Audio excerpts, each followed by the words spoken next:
Hello साथियों, नमस्कार। Hello प्यारे बच्चों, नमस्कार।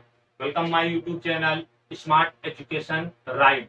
तो यहाँ पर पुनः आप सभी का फिर से स्वागत है। आज है संडे, तो संडे में कुछ थोड़ा इंपॉर्टेंट टॉपिक लेकर है, मतलब इंपॉर्टेंट की पॉइंट है जो आपको सीटेट एग्जाम के लिए महत्वपूर्ण होंगे। वो एक नजर में आप सभी लोग इनको देख सकते हैं। तो जैसे कि बच्चों की अवस्था के बारे में और उनके शब्दकोश के बारे में आते हैं क्वेश्चन, उनसे रिलेटेड है। और मतलब कि भाषा जहां बोली जाती है इससे भी सीटेट में क्वेश्चन आते हैं। बस ये छोटा सा टॉपिक है, इसी के बारे में आज मैं बताना कि क्या संडे संडे में कुछ अलग बताया जाए, वो ज्यादा बेटर रहेगा। फिर इसके बाद पुनः अपनी क्लासेज जो ईवीएस के प्रैक्टिस सेट चल रहे थे वो तो चलते रहेंगे, और जो भी क्लासेज होती रहेंगी वो भी मिलती है। जल्द हो सकता है आपको मैथ की भी क्लास देखने को अब मिल सकती है, क्योंकि सीटेट जो है वो एग्जाम डेट तो घोषित हो गई, ये भी आप सभी को पता हो गया होगा। जो एग्जाम होने वाला है वो इस बार ऑफलाइन होगा, वो भी 20 अगस्त को होगा, ये भी सभी को पता हो चुका होगा।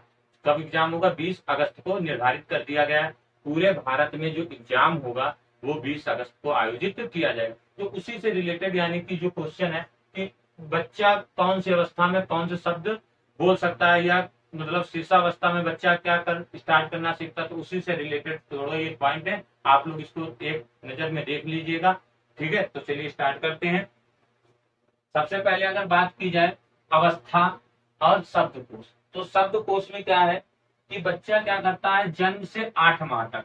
ये है पहला, दूसरा, तीसरा, चौथा और पांचवा, छठा, सातवां, आठवां और 9 और 10।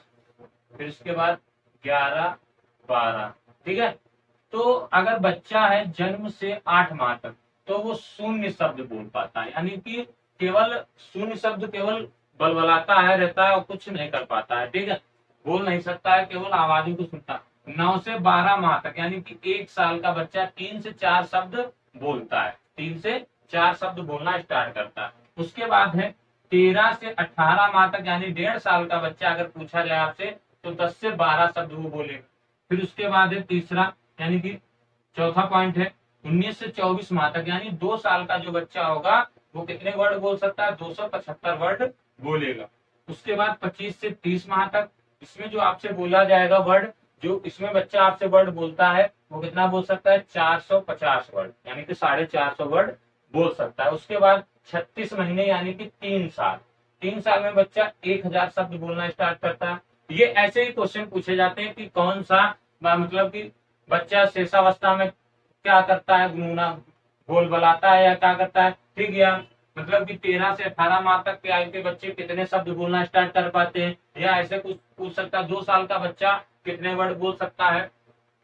फिर उसके बाद बात करते हैं 37 से 43 माह, यानी कि 3.5 साल का जो बच्चा होता है वो 1250 शब्द बोल सकता है। ठीक है, 4 वर्ष में 1600 शब्द बोल सकता है, और 5 वर्ष में 2100 शब्द बोल सकता है, और 11 वर्ष में वो 50,000 शब्द बोल सकता है। कितने?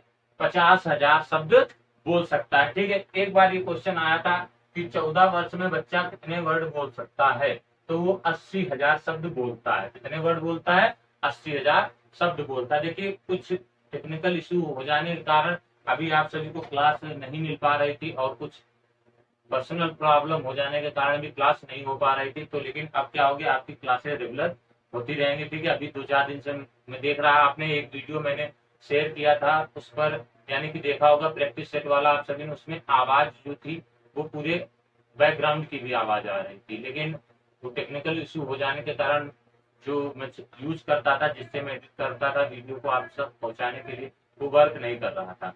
अब वो वर्क करने लगा है, तो इससे क्या हो सकता है, आपको क्लास अब बिल्कुल अच्छी मिलेगी। अच्छा, बात करते हैं 16 वर्ष में। तो 16 वर्ष में कितने शब्द बोल सकता है? 1 लाख, 1, 2, 3, 4, 5, 6, इकाई, दहाई, सैकड़ा, हजार, 10,000 और 1 लाख। ठीक है, तो 1 लाख शब्द बोलता है। ठीक, इतनी बात समझ गए होंगे। अब बात कर लेते हैं भैया कि भाषा जहां बोली जाती है, इससे भी क्वेश्चन आता है कि मलयालम भाषा कहाँ बोली जाती है, वह स्थान बताइए जहां मलयालम भाषा बोली जाती है। ठीक है, वह स्थान बताइए जहां मलयालम भाषा बोली जाती है। कोंकणी भाषा कहाँ बोली जाती है? देखो, ये तो मलयालम हो गया, केरल।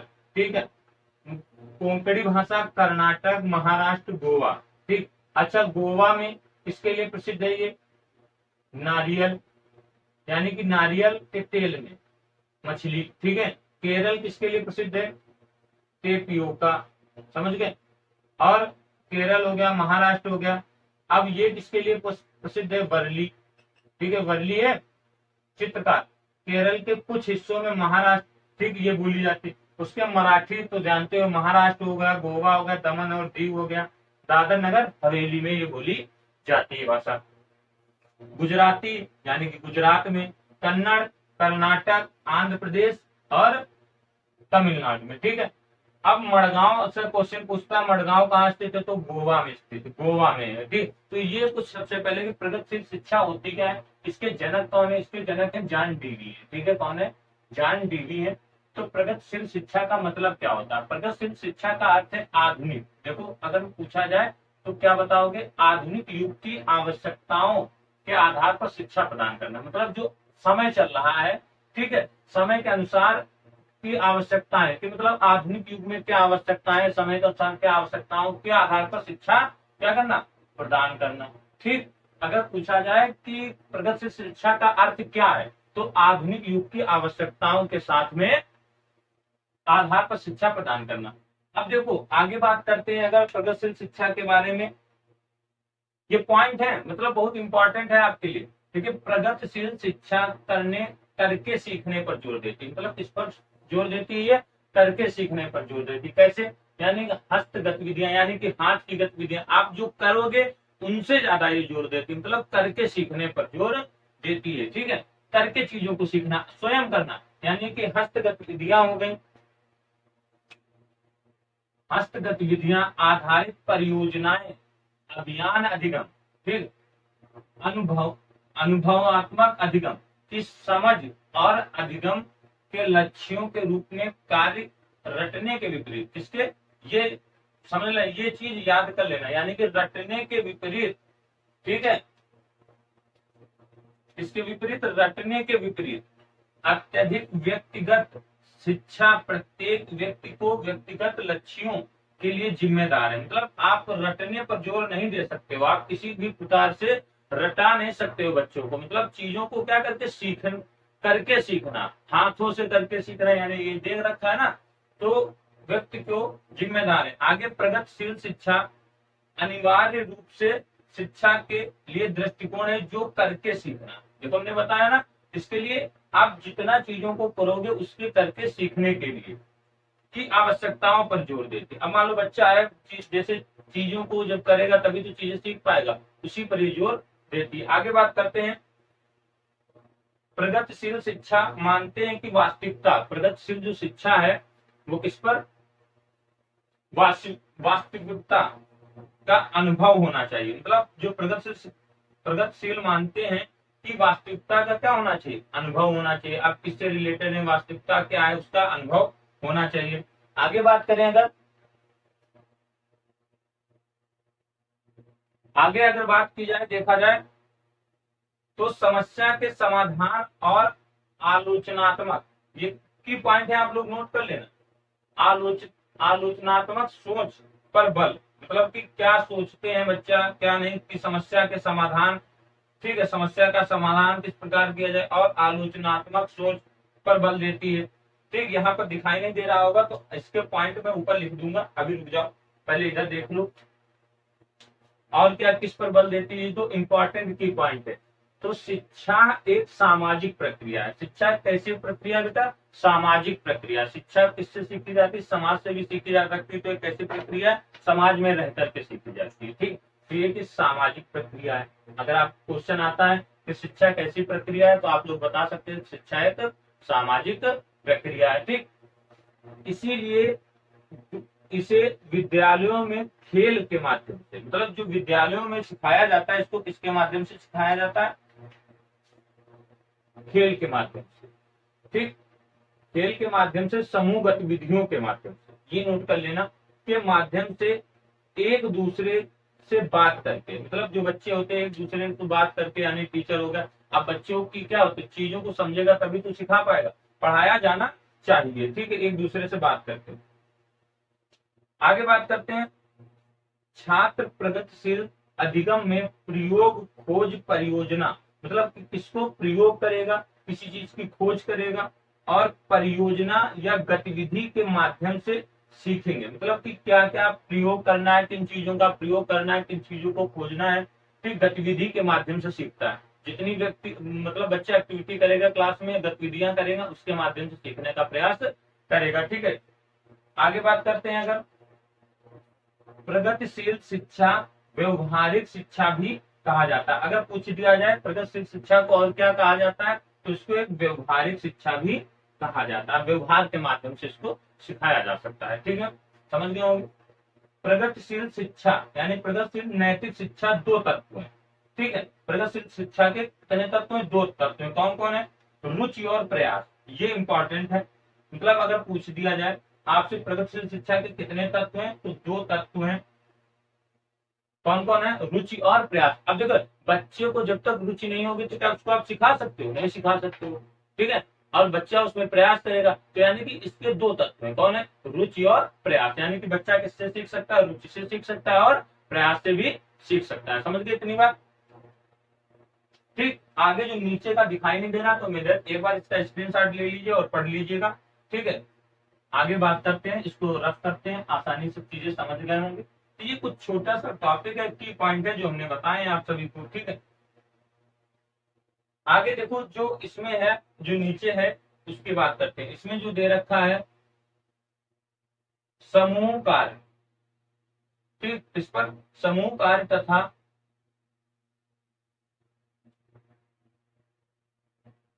सामाजिक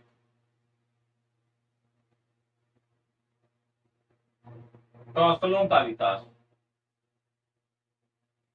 ठीक है, देखो कोई भी कार्य करना चाहिए तो बच्चा क्या करेगा? समूह में रहकर के अगर कार्य करेगा तो आसानी हो जाएगी। ठीक है, सामाजिक कौशल। ठीक, कौशल यानी कि समाज के माध्यम से विकास होगा बच्चे का। आगे अगला जो है, इसमें अगला जो पॉइंट है यानी रटे रटाए। रटे रटाए किसको? ज्ञान के बजाय। मतलब आप रट नहीं सकते, किसी चीज को रट कर नहीं सीखा जा सकता। रटोगे तो चीजें उतनी देर तक याद रहती हैं जब तक पढ़ रहे हो, उसके बाद चीजें याद नहीं रहती। तो इसीलिए बच्चों को रटाया नहीं जा सकता है। ठीक, रटे रटाए बजाय समझदारी। समझदारी एवं क्रिया को शिक्षा का लक्ष्य मानना चाहिए। ठीक है, तो अगर आप देखोगे रटे रटाए ज्ञान की बजाय, यानी कि आप इसकी सहायता से समझदारी एवं क्रिया को शिक्षा का लक्ष्य मानना चाहिए साथियों। ठीक, ये पॉइंट है जो आप लोग आसानी से नोट कर सकते हैं।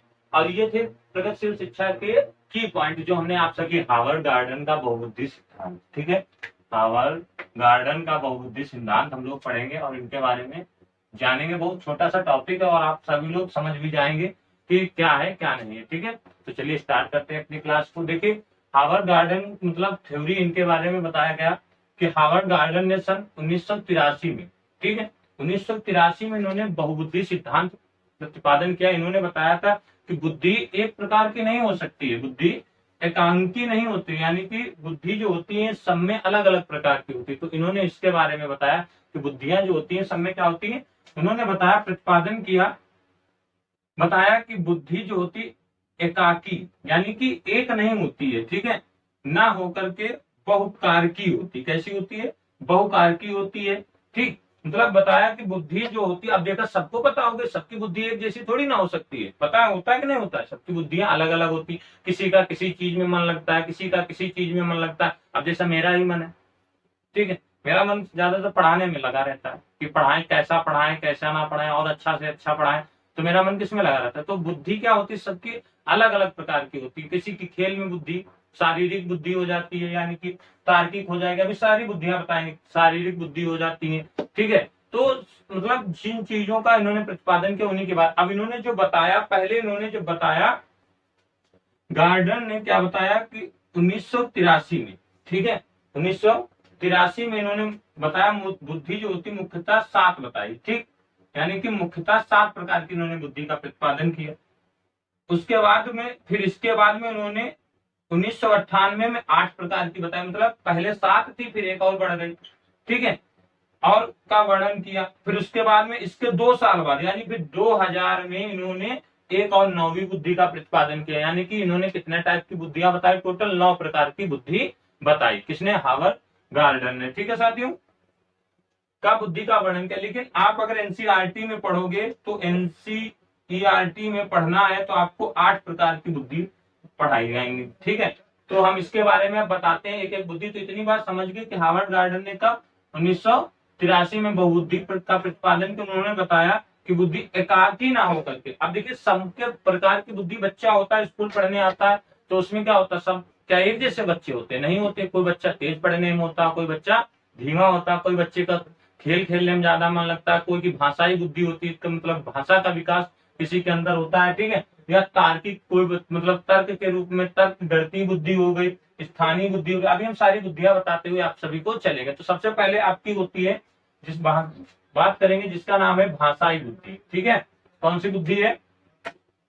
भाषाई बुद्धि। अब इच्छा भाषाई बुद्धि में क्या होता है, इसमें यानी कि भाषा बोध क्षमता, यानी कि भाषा बोध की क्षमता होना, यानी कि किस प्रकार से आप भाषा का प्रयोग कर रहे हैं, कैसी आपके अंदर क्षमता, उसका बताया गया कि भाषा का प्रभावी प्रयोग करने की क्षमता व्यक्ति की भाषाई बुद्धि है। मतलब भाषा को आप किस प्रकार से प्रयोग करते हैं कि दूसरा आपसे प्रेरित हो जाए, दूसरा आपसे क्या हो जाए, प्रेरित हो जाए, ठीक है। तो इसी प्रकार की ये भाषा यानी भाषाई बुद्धि का प्रयोग किया गया कि आप अपनी भाषा यानी लैंग्वेज का किस प्रकार से यूज करते हैं कि दूसरा आपसे प्रेरित हो या दूसरे को अच्छी बात लगे तो आपके पास आकर के बैठे आकर के, ठीक है। अब जैसे इसमें कौन सा हो जाएगा, यानी कि कवि हो गए, लेखक हो गए। अब ये लोग अपनी भाषा का प्रयोग इस तरीके से करते हैं जिससे हम लोग इनकी कहानियां पढ़ते हैं, ठीक है, इनकी बातों को पढ़ते हैं, इनकी कविताएं पढ़ते हैं। हो गया कि नहीं होगा, समझिए। तो यानी कि भाषा का प्रयोग आपको किस प्रकार से करना है, इसीलिए उन्होंने बताया भाषाई बुद्धि होती। बहुत सारे जैसे कि स्वामी विवेकानंद हो गए, ठीक, रविन्द्रनाथ टैगोर हो गए, तो ये सब इसके अंतर्गत आ जाएंगे। यानी कि भाषाई बुद्धि यानी कि कवि और लेखक हो गए। तो समझ गए इतनी बात कि भाषाई बुद्धि क्या होती है, भाषा का बोध क्षमता, भाषा को प्रभावी प्रयोग करने की क्षमता व्यक्ति की भाषाई बुद्धि। आप किस प्रकार से भाषा का डेवलप कैसा प्रयोग करते कि आपसे लोग दूसरे लोग क्या हो सके, प्रभावी हो सके, ठीक है। आगे अगर बात की जाए तार्किक एवं गणितीय बुद्धि, इसको क्या बोला जाता है, तर्कपूर्ण बुद्धि, यानी कि तार्किक बुद्धि बोला जाता है। इसको क्या बोला जाता है, तर्कपूर्ण बुद्धि बोला जाता है। अब देखिए अगर किसी व्यक्ति में मतलब कि कोई व्यक्ति होता है चीजों को तर्क लगा करके बता देता है, ठीक है, तो इसको क्या बोलते हैं, किसी व्यक्ति के द्वारा तर्क संगत का रूप और सोचने की संख्याओं का प्रभावी ढंग से प्रयोग करने की समस्याओं को हल करने को क्या, यानी कि वैज्ञानिक रूप से हल करने की क्षमता, तो उसी को हम बोलते हैं तार्किक या गणितीय बुद्धि। मतलब कोई सी समस्या हो उस पर तर्क या लॉजिक लगा करके, ठीक है, लॉजिकल तो मैथमेटिकल यानी कि लॉजिक लगा करके उस चीज को हल कर देना, इसीलिए इसको क्या बोला जाता है, यानी कि तार्किक एवं गणितीय बुद्धि बोला जाता है। यानी कि 2 टाइप्स हो गए, ठीक है, पहली हो गई, दूसरी हो गई। 8 बताऊंगा, ठीक। उसके बाद में है कितनी, 9 है, ठीक है। लेकिन आपको एनसीईआरटी में जो बताई गई वो 8 बताई गई, ठीक है। तो उसी हिसाब से पढ़ना है आपको सीटेट के हिसाब से। तो यानी कि गणितज्ञ हो गए और आपके कौन हो गए, वैज्ञानिक हो गए। इतनी बात समझ गए। अब अगली आती है स्थानीय बुद्धि, ठीक है, नंबर 3 वाली है स्थानीय बुद्धि। अच्छा, स्थानीय बुद्धि को देखोगे तो इसमें क्या हो जाएगा भैया, चिंतन और स्थानिक रूप से स्वयं के विचारों को, धारणाओं को आलेखीय रूप से निरूपित करने की योग्यता होती है। मतलब कि आपके अंदर किस चीज का आपको चिंतन करना है, ठीक है, चिंतन करके और क्या करके स्थानिक रूप से स्वयं को, विचारों को, धारणाओं को आलेखीय रूप से निरूपित करने की योग्यता। मतलब कि आपको किस प्रकार से अपने विचार प्रकट करने हैं, क्या करना है। जैसे कि बहुत सारे लोग, जैसे कौन हो सकता है, इसमें नीचे तो नहीं दिख रहा होगा लेकिन यहाँ लिखे दे रहा हूं, जैसे इसमें आ जाएंगे आपके कलाकार, ठीक है। ये 3rd वाले बुद्धि का बता रहा हूं, इसको आप नोट कर लेना। तो इसको यहां से इसको रब करता हूं,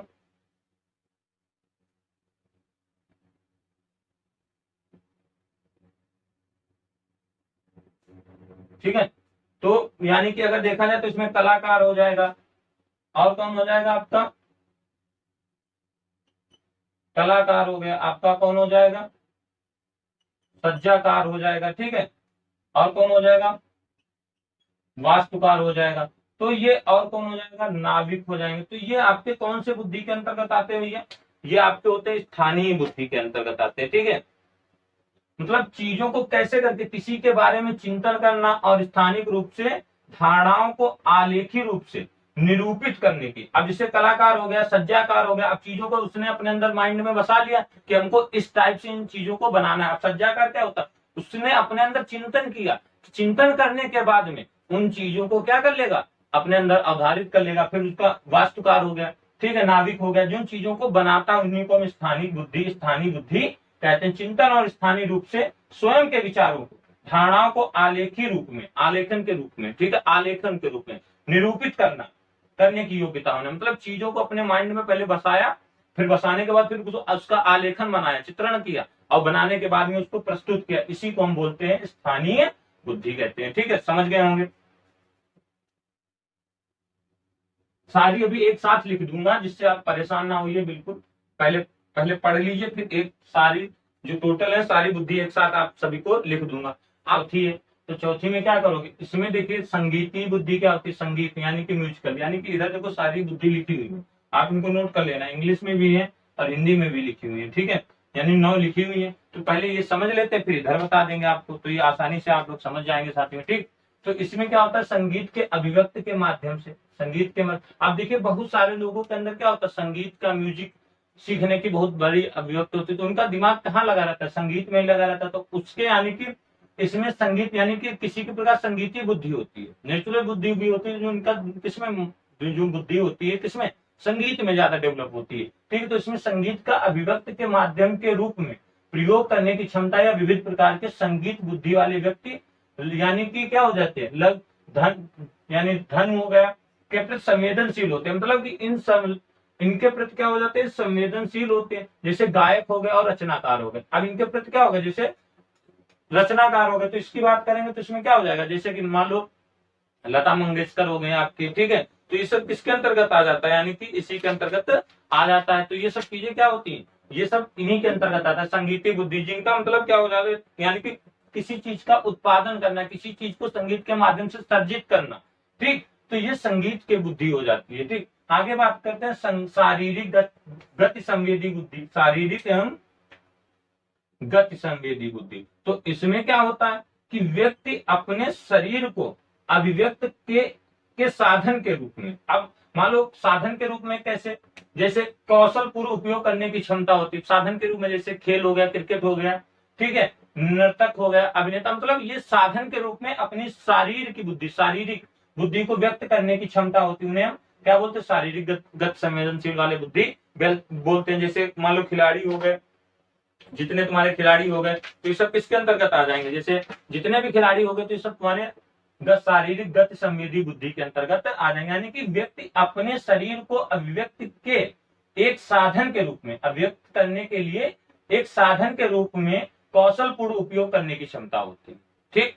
तो क्या उनसे हो जाए, खिलाड़ी, नर्तक, अभिनेता आदि आ जाएंगे इसके अंतर्गत। अब देखिए जिसको बोलते हैं, यानी कि क्या बोलता है, इंटरपर्सनल, ठीक है, यानी कि व्यक्ति की बुद्धि, मतलब दूसरों के व्यवहार व भावनाओं को समझना, ये इंपॉर्टेंट होती है, ये वाली इंपॉर्टेंट होती है, इनसे जरूर क्वेश्चन, यानी कि आपको क्या कह रहा है कि दूसरों के व्यवहार व भावनाओं को समझना, ठीक, कि दूसरों के व्यवहार भावनाओं को किस प्रकार से समझ रहे हैं। बहुत सारे लोग होते हैं दूसरे के विचारों को समझते हैं कि नहीं समझते, तो दूसरे के विचारों को समझना और मतलब उनके बारे में सर्जित करना, तो ये तुम्हारा कौन कहलाता है, यानी इंटरपर्सनल बुद्धि कहलाती है, ठीक है, यानी दूसरों व्यवहार को समझना, ठीक है।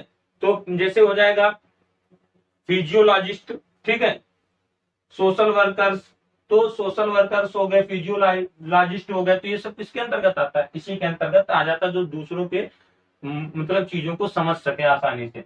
अच्छा, अंतर व्यक्तित्व बुद्धि यानी कि इंट्रापर्सनल का मतलब क्या, तो स्वयं को समझना, स्वयं को समझने के अंतर्गत होता है, यानी कि स्वयं को सही जानने की क्षमता, ठीक, आपके अंदर क्या है क्या नहीं है, कौन सी शक्तियां हैं, तो ये भी आपका इंपॉर्टेंट है। ये इन्हीं से दोनों से ज्यादा भी पूछा जाता है। ठीक, ये जरूर ध्यान कर लेना। देखिए इंटरनल पर्सनल का मतलब क्या होता है, दूसरों के, और इंट्रा पर्सनल का मतलब क्या होता है,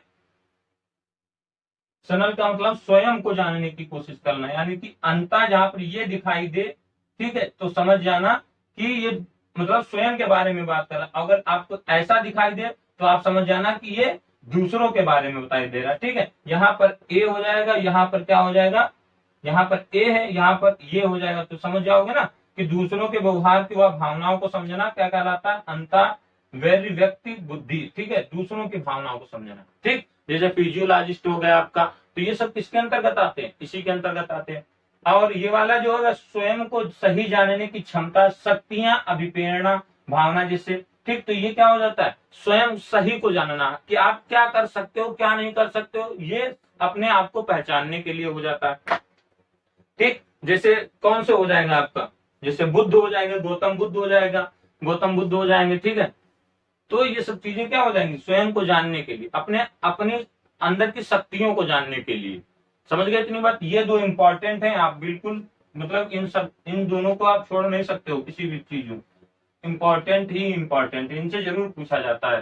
ठीक है, तो इतनी बात समझ गए। आठवीं जो है आपकी प्राकृतिक बुद्धि होती है, ये इसका प्रतिपादन 1998 में किया गया था, जिसको जैविक बुद्धि बोलते हैं। जिसको क्या बोलते हैं, जैविक बुद्धि कहा जाता है, यानी कि जो फार्मर होते हैं, ठीक, उनके लिए इसका उपयोग किया जाता है। ठीक, यानी कि जो जियोलॉजिस्ट होते हैं, यानी कि बायोलॉजिकल, उनके लिए इनका प्रयोग किया जाता है। तो यानी कि ये प्राकृतिक बुद्धि का हो गया। समझ गए साथियों, तो यहाँ पर सारी बुद्धि दे रखी हो गई। ये भाषाई बुद्धि हो गई, तर्कपूर्ण बुद्धि हो गई, तर्कपूर्ण बुद्धि हो गई, स्थानिक बुद्धि हो गई, संगीतीय बुद्धि हो गई, शारीरिक बुद्धि हो गई, अंता वैर व्यक्ति बुद्धि हो गई, अंता व्यक्ति बुद्धि हो गई, और प्राकृतिक बुद्धि जिसका प्रतिपादन कब किया गया था, 1998 में किया गया था। और एक नवी जो होती अस्तित्ववादी बुद्धि, जिसका प्रतिपादन कब किया गया था, 2000 में किया गया था। ठीक है साथियों, तो कैसा लगा क्वेश्चन, इनके बारे में थोड़ा जान लीजिए कि शिक्षण सूत्र होता क्या है, कि शिक्षकों द्वारा अध्ययन और अध्यापन को प्रभावशील बनाने के लिए एवं छात्रों के अध्ययन के प्रति जागरूक तथा क्रियाशील बनाने हेतु जो तकनीकों एवं विधियों का प्रयोग में लाई जाती है, उन्हें क्या कहते हैं, शिक्षण सूत्र कहते हैं। ठीक है, मतलब बच्चे को आपको किस तरीके से पढ़ाना है, कैसे पढ़ाना है और कब पढ़ाना है, इन सब चीजों को तकनीकी की सहायता से, मतलब कि अध्ययन और अध्यापन को प्रभावशील बनाने के लिए, जिससे बच्चा क्या हो सके, प्रभावी हो सके, आपकी बातें जान सके, समझ सके। तो प्रभावशील बनाने के लिए एवं छात्रों को अध्ययन के प्रति जागरूक, यानी कि पढ़ाई के प्रति बच्चों को क्या करना, जागरूकता, मतलब एक्टिविटी लाना। आप जैसे प्राइमरी में जो छोटे बच्चे होते हैं तो उनको नई नई चीजें बताओगे, तभी तो बच्चे आएंगे स्कूल, या उनको किसी चीज का लालच दोगे या चीजें बताओगे, ऐसा होगा वैसा होगा। देखो इसीलिए क्या कहा जाता है कि अब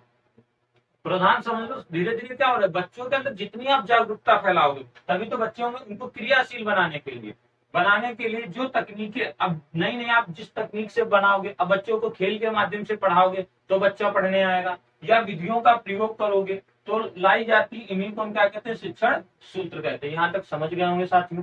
अब हम बात करते हैं कि मतलब शिक्षण सूत्र की विधियां कितनी होती है। तो शिक्षण सूत्र की विधियां जो 11 होती है, 11 विधियां होती है, जो आप सभी के सामने ज्ञात से अज्ञात की ओर, ज्ञात से अज्ञात की ओर। अब ज्ञात से अज्ञात की ओर क्या होता है, अब इसके बारे में डिटेल से बताऊंगा। अब ज्ञात है, अब जिससे बच्चे को कोई चीज आपको बताना, तो जो चीजें पहले से पता है वो उनको पहले आप बताएंगे, कि जो चीजें पहले से पता नहीं उनको बता देंगे। लेकिन यहाँ पर जो चीजें ज्ञात है उनको बताएंगे, फिर उसकी सहायता से हम अज्ञात की ओर चलेंगे। ठीक है, सरल से जटिल की ओर। अब बच्चे को अगर आप पढ़ा रहे हो तो सबसे पहले कौन सी चीजें सिखाओगे, सरल चीजें तो बताओगे, ये थोड़ी ना कि डायरेक्ट कठिन चीजें बताने लगोगे। सरल से कठिन जटिल की ओर, अनिश्चित से निश्चित की ओर, अनिश्चित से निश्चित की तीसरी ये हो गया कि जो अनिश्चित है उसको निश्चित कैसे बनाया जाए। नंबर 4 अनुभूति से युक्त युक्त की ओर। 5वां मूर्त से अमूर्त की ओर। अभी इनके बारे में सब डिटेल से बताऊंगा। ठीक है, विश्लेषण से संश्लेषण की ओर 6वां नंबर है आपका। प्रत्यक्ष से अप्रत्यक्ष की ओर। तो ये शिक्षण सूत्र है। ठीक है, इनको क्या बोला जाता है भैया, शिक्षण सूत्र की विधियां बोली जाती हैं, कि इनके प्रयोग, इनके माध्यम से हम बच्चों को चीजें नई नई सिखा सकते हैं। अगर इन सब चीजों को नहीं पता होगा तो कैसे बच्चा सीखेगा। देखिए आते हैं। ठीक है, आगे है आपका विशिष्ट से सामान्य की ओर, बच्चों के अंदर कैसी विशिष्टता है, कैसे सामान्य की ओर लेकर जाना है। मनोवैज्ञानिक से तार्किक की ओर, यानी कि मनोवैज्ञानिक से तर्क की सहायता से बच्चों को बताना है कि तर्क कैसे यूज करना है। या आगमन से निगमन की ओर, ये सब सारी विधियां आपको पूछी जरूर जाती है। पूर्व से अंश की ओर, तो ये आपकी 11 विधियां हैं, ठीक है। शिक्षण सूत्र की 11 विधियां, जिनके बारे में एक एक करके मैं बताते हुए चलूंगा, तो आप लोग इनके बारे में जानते हुए चलना है, ठीक है। बताते हुए चलते हैं, सबके एक एक के बारे में बताते हुए चलेंगे और ध्यान से समझ लेना, ताकि आपकी परीक्षा में इंपॉर्टेंट बन सके और आसानी से आपका क्वेश्चन हो जाएगा साथियों, ठीक है। तो सबसे पहले बात कर लेते हैं, यानी कि जो आपका दे रखा है सरल से जटिल की ओर। अब सरल से जटिल की ओर की बात की जाए, देखो सारे बता दूंगा। सरल से जटिल की ओर बात की जाए तो इसमें जो छात्रों को पहले सरल व फिर जटिल बातों को जानकारी दी जाए, जिससे पाठ व विषय में उनकी रुचि का ध्यान लगा रहे। मतलब कि अगर आप पढ़ाने जाओगे तो बच्चों को सबसे पहले क्या चीजें बताओगे, सरल चीजें बताओगे, और सरल जब चीजें बताओगे तभी तो कठिन की ओर जाओगे। ऐसा तो नहीं कि पहले कठिन चीजें बता दी, बच्चे को समझ में ही नहीं है। जब बच्चे को समझ में नहीं है, क्या अगले दिन से विद्यालय आएगा?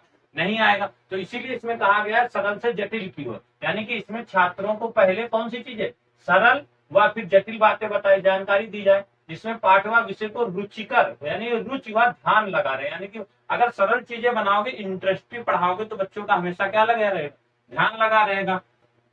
अब जैसे दे रखा हासिल के जोड़ व घटाना सिखाने से पहले बच्चों को गिनती व साधारण जोड़ घटाना सिखाना, ठीक। अगर तुम कह रहे हो कि हासिल वाले पहले बता दो और फिर साधारण वाले बता दो, ऐसा नहीं हो सकता। पहले आपको गिनती सिखानी पड़ेगी, 1 2 3 4 6 8 10 ऐसे बताओगे, तभी जाकर के बच्चा पहले क्या सीखता है। जब बच्चा छोटा सा होता है तो पहले गिनती तो पढ़ाई जाती है, फिर डायरेक्ट गुणा भाग सिखा दिया जाता है, नहीं ना। पहले गिनती सिखाई जाती है, फिर साधारण जोड़ गुणा भाग सिखाया जाता है, फिर उसके बाद जटिल वाला सिखाया जाता है, ठीक। ये बात समझ गए कि जटिल से सरल से जटिल की ओर क्या होता है, ठीक। तो बच्चों को अगर पूछा जाए यहाँ पर इस तरीके से पूछा जाए तो आप लोग कर ले जाएंगे कि शिक्षण सूत्र क्या होते हैं। आगे ज्ञात से अज्ञात की ओर।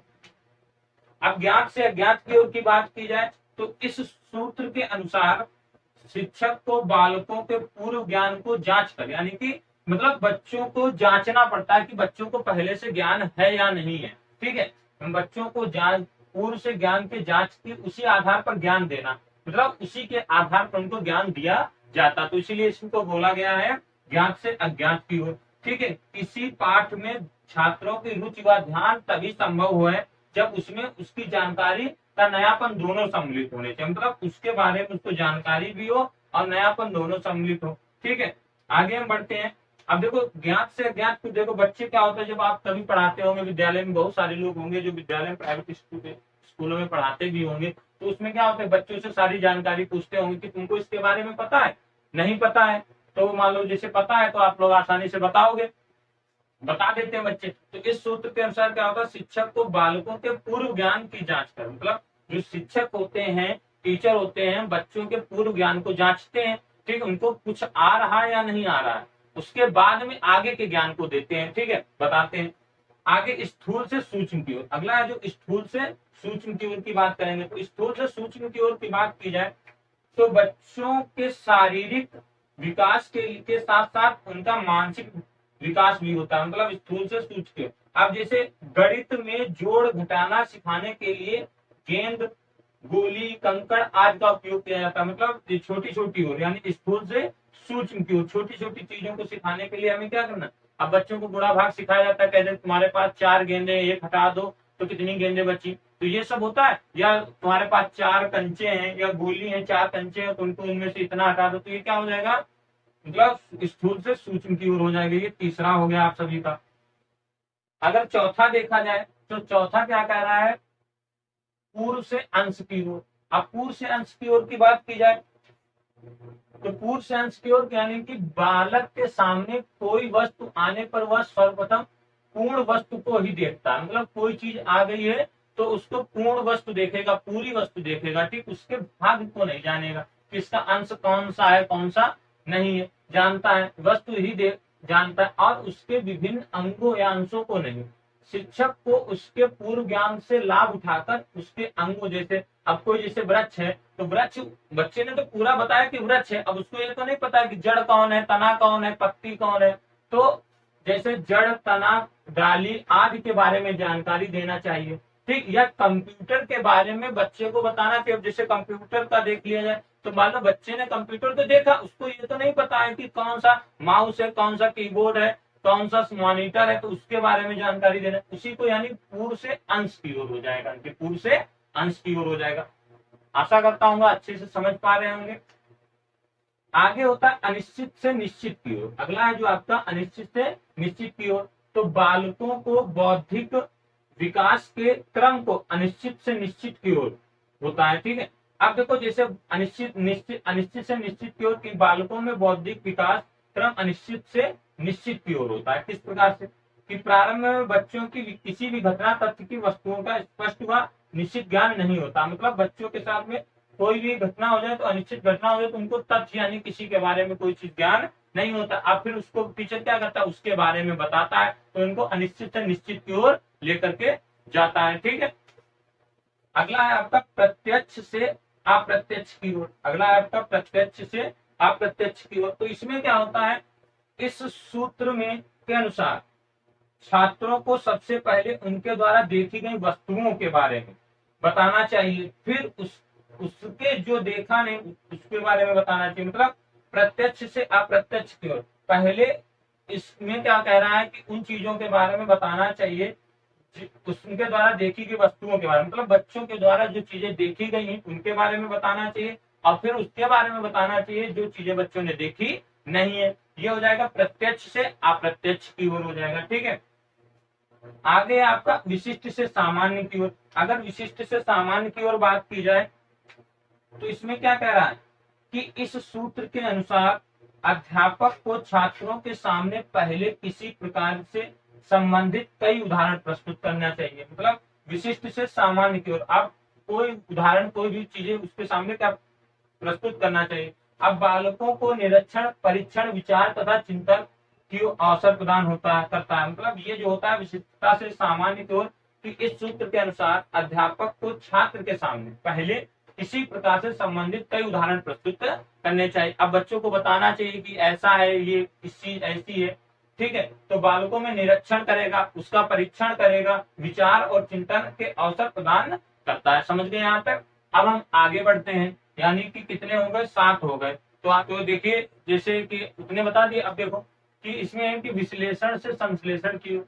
अब विश्लेषण से संश्लेषण की ओर बात की जाए अगर, तो इसमें क्या हो जाएगा कि विश्लेषण बालक तो किसी बात को भली प्रकार से समझने में सहायक होता, और उसे संश्लेषण उस बात के ज्ञान को निश्चित रूप प्रदान करता। मतलब किसी चीज के बारे में विश्लेषण कर लेना और फिर उसके बाद में भली बात समझने के सहायक होता, उसके बाद संश्लेषण उस बात के ज्ञान को निश्चित प्रदान करता। मतलब कि आपने किसी चीज को सीखा है और फिर उसके बाद निश्चितता प्रदान कर लिया, निश्चित हो गए कि निश्चित रूप प्रदान करता है। ठीक है, तो ये हो जाता है विश्लेषण से संश्लेषण की ओर। यानी कि विशेषण यानी विश्लेषण बालक तो किसी बात को भली प्रकार से समझने में सहायक होता है। मतलब कोई टीचर पढ़ा रहा है तो उसका विश्लेषण कर रहा है, और जब विश्लेषण कर रहा है तो बच्चा उसको भली प्रकार से समझने में क्या हो जाएगा, सहायक हो जाएगा।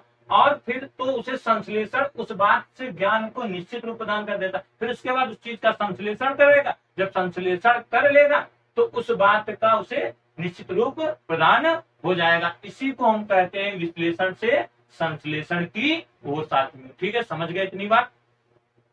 जैसे छात्रों को यदि किसी राज्य के जिलों के बारे में बताना हो तो पहले राज्य के बारे में फिर उसके जिलों के बारे में बताना पड़ेगा। उदाहरण है जैसे अब किसी मान लो अभी थोड़ी ना बता दोगे पहले कि राज्य, पहले डायरेक्ट जिला बता दोगे, जिला नहीं बताना। पहले क्या बताओगे, पहले राज्य बताओगे कि उत्तर प्रदेश है, उत्तर प्रदेश में इतने जिले हैं, पहले राज्य तो बताओगे, उसके बाद में तो मतलब कि जिला बताओगे। तो ये हो गया इसका उदाहरण कि छात्रों को यदि किसी राज्य के जिलों के बारे में बताना हो तो पहले राज्य के बारे में फिर जिलों के बारे में बताना पड़ेगा। ठीक है, तो कैसा लग रहा है सेशन, आप लोग थोड़ा लाइक किया करिए और वीडियो को शेयर भी थोड़ा किया करिए और कमेंट भी किया करिए कैसा लग रहा है सेशन। अच्छा लग रहा है तो वीडियो को लाइक शेयर जरूर करिए।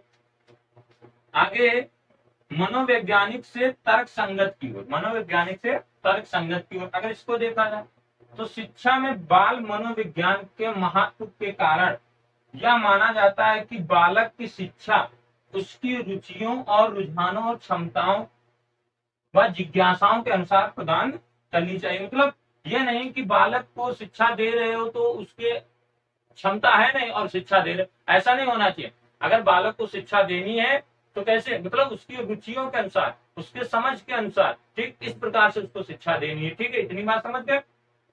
उसके अंदर जिज्ञासा है या नहीं, तो ये मनोवैज्ञानिक तर्क संगत की ओर ले जाता है। ठीक है, आगे आपका 10वां, अनुभव से युक्त युक्त की ओर। तो अनुभव से युक्त की ओर की बात करेंगे तो अनुभव का ज्ञान वहां होता है जिसे बालक अपने निरीक्षण के अनुभव द्वारा प्राप्त करता है। मतलब कोई बालक क्या करता है कि किसी चीज को निरीक्षण कर रहा है, अब उसको जो ज्ञान मिले है, मतलब किसी चीज के निरीक्षण के द्वारा बालक अपने निरीक्षण के अनुभव द्वारा प्राप्त करता है। अब कोई चीज हम अपने आप स्वयं करके सीख रहे हैं तो उसको हमने निरीक्षण किया, जो ज्ञान हमें मिलता है उसे कहते हैं अनुभव से युक्त की ओर मिलना। ठीक है, इसके बाद लास्ट है आप सभी का प्रकृति का अनुसरण।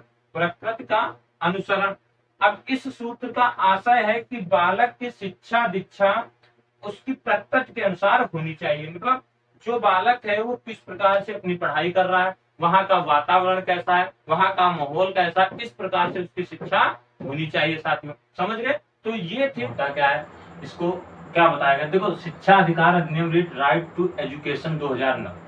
ठीक है, मैं इसको क्या किया गया, तैयार हुआ, और परंतु 1 अप्रैल ये लागू कब किया गया था, 1 अप्रैल 2010 को लागू हुआ था। ठीक, इतनी बात जरूर ध्यान रखना कि ये कब लागू हुआ था, 1 अप्रैल 2010 को, लेकिन ये तैयार कब किया गया था, 2009 में तैयार किया गया था। ठीक, अब ये कौन से संविधान के संशोधन में तैयार किया गया था।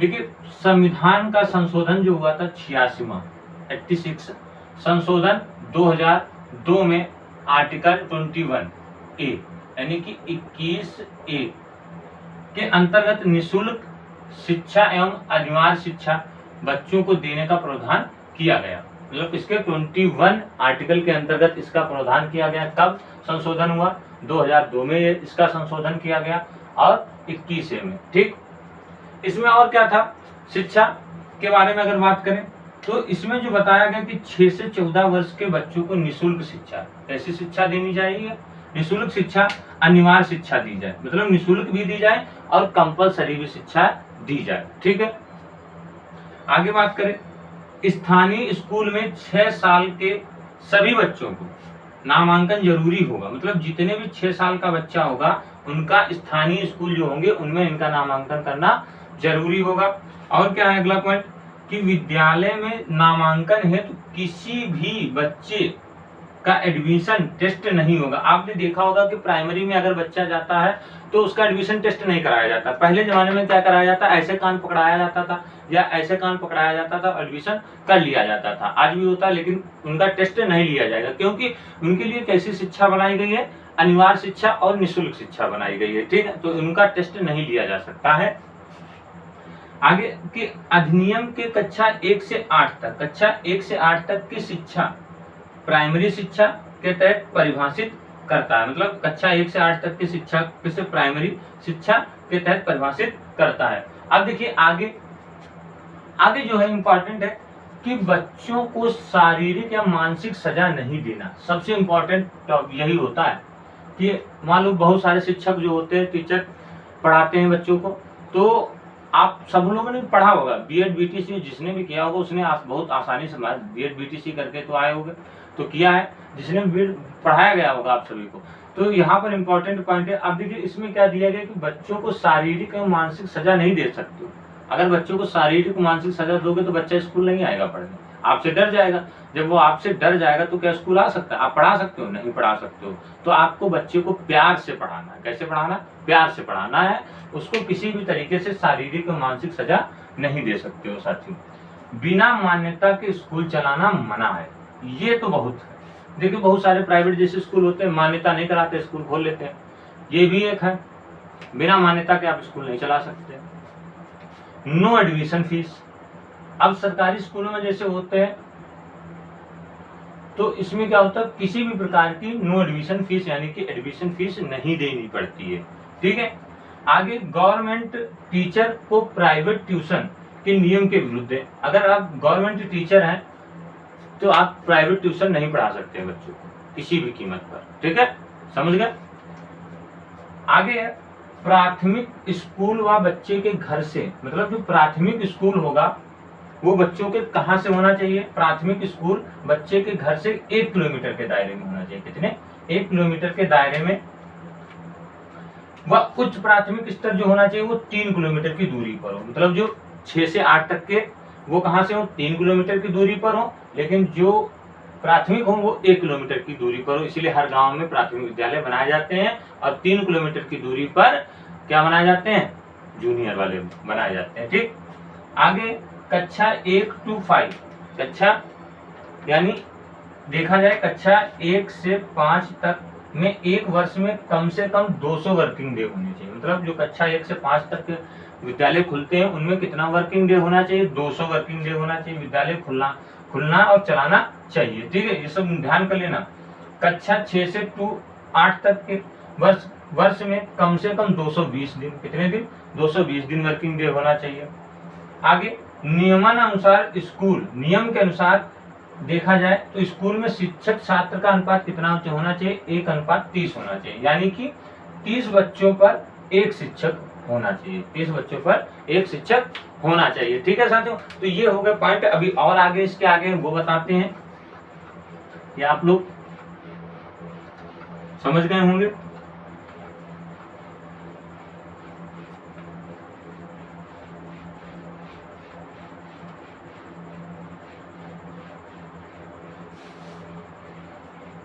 समझ गए होंगे भैया। देखिए हमारे पास आपने एक हिंदी की क्लास अभी अपलोड हुई है, ठीक, कल अपलोड हुई थी, तो आप सभी को बैकग्राउंड की आवाज़ सुनाई दे रही थी। ठीक, देखिए मेरा जो एप्लीकेशन है वो थोड़ा गड़बड़ हो गया है, इसी के कारण उसमें आवाज़, बैकग्राउंड की आवाज़ हट नहीं पाई है, जिसके कारण आप सभी को थोड़ी समस्या हो रही। बाकी आपको क्लियर क्लासें मिली होंगी साथियों। ठीक है, तो थोड़ा अब देखते हैं वो कब तक ठीक हो पाता है, तब तक आपको ऐसे एडजस्ट करना पड़ेगा। ठीक, हमने अब कूलर पंखा नहीं चलाएंगे, बहुत कम चला रहे हैं, बहुत हल्की, ताकि आप सभी को मेरी आवाज़ सुनाई दे। तो आगे बात करते हैं शिक्षण के प्रावधान की। देखिए अगर बात करें शिक्षण के किसकी? प्रावधान। अब देखिए अगर देखा जाए पीआरटी किसका कहा जाता है? यानी कि प्राइमरी। ठीक है, किसको कहा जाता है? प्राइमरी को। एक ये होता है 1 से 5 तक। ठीक है, टीजीटी अगर बात करोगे तो ये कैसे हो सकता है? 6 to 10 तक। और पीजीटी की बात करते हैं तो ये होता है 11 to 12 तक। ठीक है, समझ गए? तो ये पीजीटी हो गया। अब इतनी बात हमने वहां तक आपको बता दी थी। अगर देखा जाए 6 से 8 तक के बच्चों पर, तो 6 से 8 तक के बच्चों पर इनका जो रेशियो होना चाहिए 35:1 होना चाहिए। यानी कि 35 बच्चों पर क्या होना चाहिए? एक टीचर होना चाहिए। ठीक है, ये हो गया। अब देखो 9th, अगर 9th to 10th होते हैं ये सेकेंडरी स्कूल होते हैं। कौन से स्कूल होते हैं? सेकेंडरी स्कूल होते हैं। और जो 11 से 12 होते हैं वो सीनियर सेकेंडरी स्कूल कहे जाते हैं। ठीक है, आगे देखो, तो हम किसकी बात कर रहे थे? शिक्षक यानी शिक्षण प्रावधान की। शिक्षण प्रावधान में अगर वही बात मैं बता रहा हूं कि पहली से 5वीं, तो यानी कि 200 वर्किंग डे होने चाहिए। और कितने घंटे होने चाहिए इसमें भैया? 800 घंटे होने चाहिए। कितने घंटे होने चाहिए? 800 घंटे होने चाहिए। नोट कर लेना। अगर 6ठी से 8वीं की बात करें, 6ठी से 8वीं की बात करें तो इसमें वर्किंग डे जो होना चाहिए 220 से, और इसमें जो घंटों की संख्या होनी चाहिए वो कितनी होनी चाहिए? यानी कि 1000। ठीक है, ये आपका हो गया। अब देखिए अगर और बात करें, अगर प्राथमिक क्लास की बात करें जाए तो रोजाना इसमें जो पढ़ाई होनी चाहिए वो कितनी होनी चाहिए? 4 घंटे। ठीक है, कितने घंटे होनी चाहिए रोजाना पढ़ाई? 4 घंटे होनी चाहिए। और अगर उच्च प्राथमिक की बात करें तो इसमें कितने घंटे होनी चाहिए? इसमें करीब रोजाना 4.5 घंटे होनी चाहिए पढ़ाई। ठीक है, 4.5 घंटे, 4.5 घंटे पढ़ाई होनी चाहिए। आगे अगर बात करें, देखिए एक शिक्षक को सप्ताह में 45 आवर्स काम करना है। मतलब अगर एक टीचर है तो शिक्षक को कितने, एक सप्ताह में कितने घंटे, 45 आवर्स वर्क करना पड़ेगा। ठीक है, समझ गए। शिक्षक विद्यार्थी का अनुपात, यानी कि ये तो हमने बता ही दिया आप सभी को। विद्यालय एवं घर की दूरी, ये भी बता दिया। ठीक है,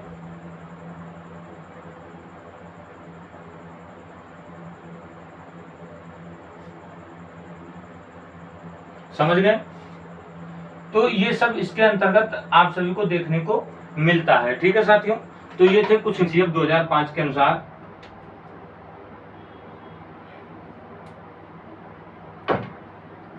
एनसीएफ इसके 2005 के अनुसार गणित शिक्षण अधिगम के उद्देश्य। तो देखिए गणित एनसीएफ 2005 के अनुसार इसके उद्देश्य क्या होते हैं।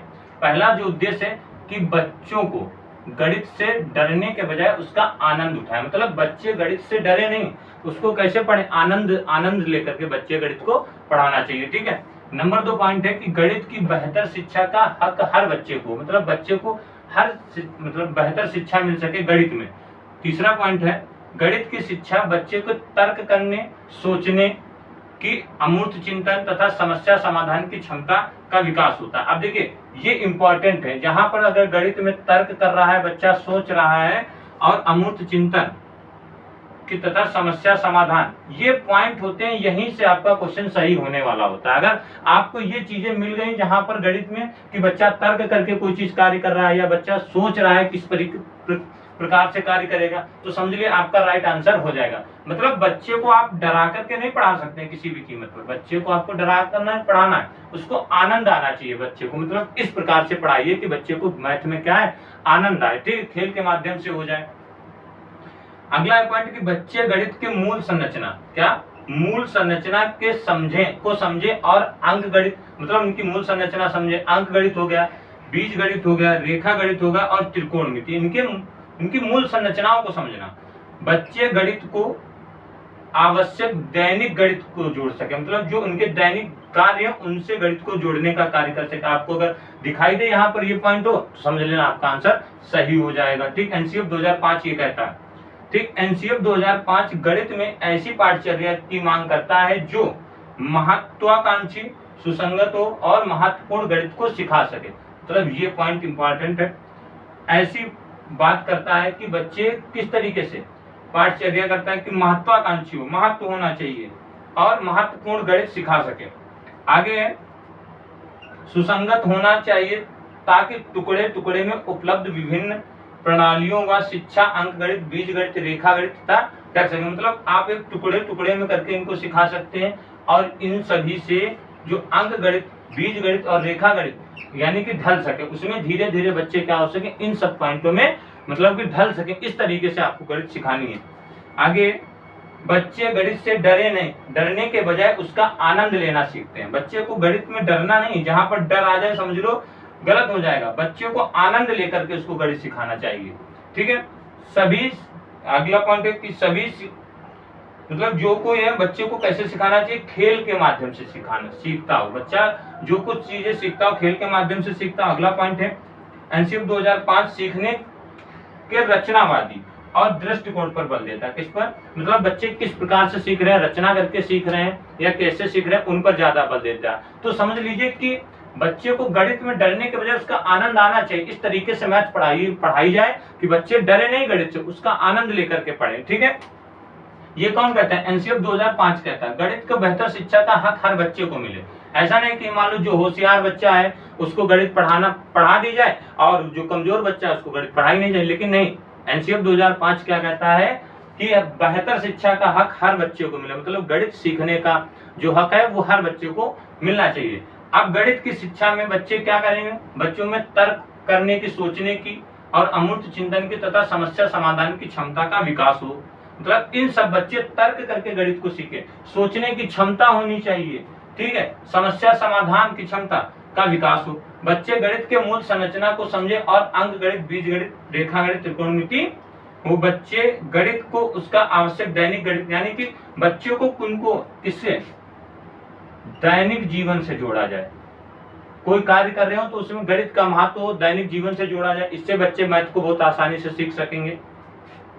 एनसीएफ गणित में ऐसी पाठचर्या की मांग करता है जो महत्वाकांक्षी, सुसंगत हो, महत्वपूर्ण हो और गणित को सिखा सके। तो ठीक है साथियों, ये तो समझ गए होंगे आप सभी लोग। ये 10 पॉइंट थे जो आपकी परीक्षा के लिए बहुत इंपॉर्टेंट होने वाले हैं, आपकी एग्जाम के लिए। ठीक, अब हम बात कर लेते हैं, इसको रफ करना, इसका स्क्रीनशॉट लेना और ले लीजिए, ये चीजें आपको काम आने वाली है। अब देखिए, जैसे हम कुछ और चीजें बता रहे हैं, आप सभी को बहुत ध्यान से सुन लीजिएगा, समझ जाएंगे। देखिए, सबसे पहली चीज है कि राष्ट्रीय पाठचर्या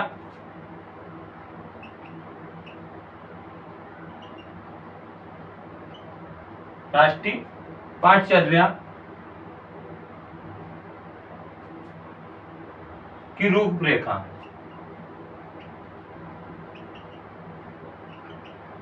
– 2005 के मार्गदर्शक सिद्धांत,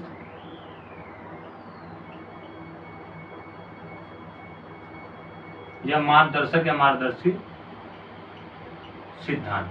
अब देखो राष्ट्रीय पाठचर्या रूपरेखा 2005 मार्गदर्शी सिद्धांत क्या कहता है कि बच्चों के प्रति में, ठीक है, नंबर 1 कि ज्ञान को क्या करना चाहिए, ज्ञान को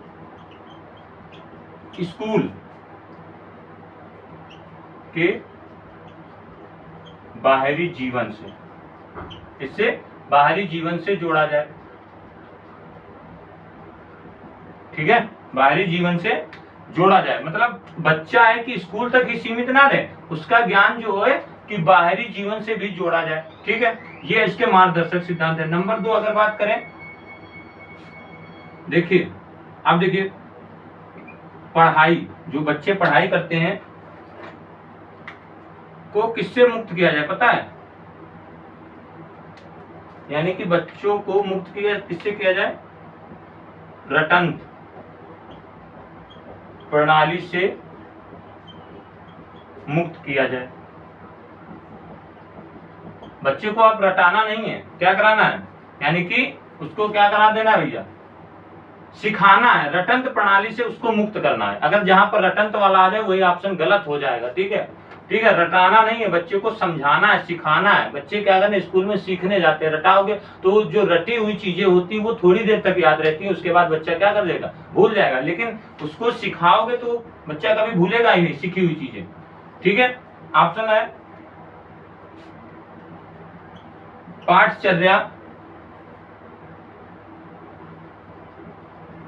पाठचर्या कैसी नहीं होनी चाहिए, पाठ्य पुस्तक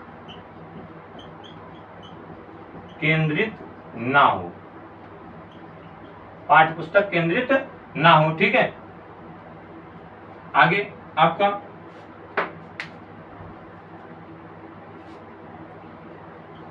अब जैसे विद्यालय में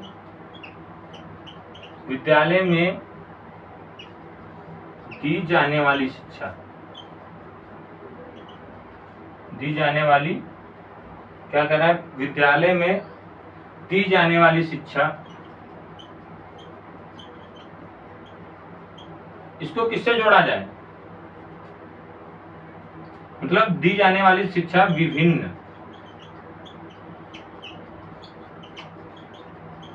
गतिविधियों से जोड़ा जाए, तभी तो बच्चा सीख पाएगा। अगर केवल जो विद्यालय में शिक्षा दी जा रही है उसको अनेक गतिविधियों के साथ जोड़ोगे तभी बच्चा अच्छा बेहतर प्रदर्शन करेगा। अगला है राष्ट्रीय मूल्यों के प्रति क्या किया जाए,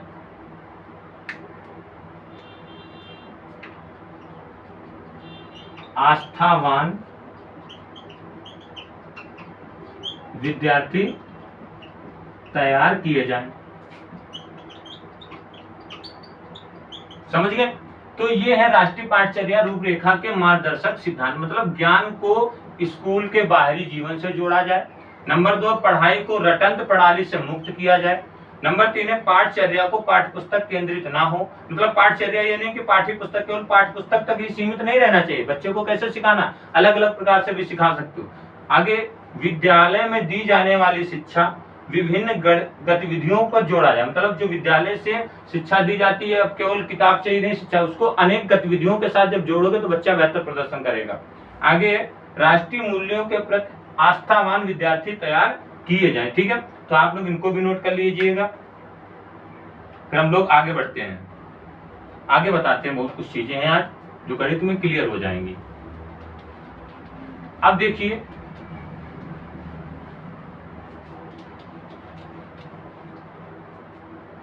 अब अगर बात करें गणित शिक्षण की समस्या, गणित शिक्षण की समस्या, तो देखिए गणित समस्याएं क्या हो सकती हैं।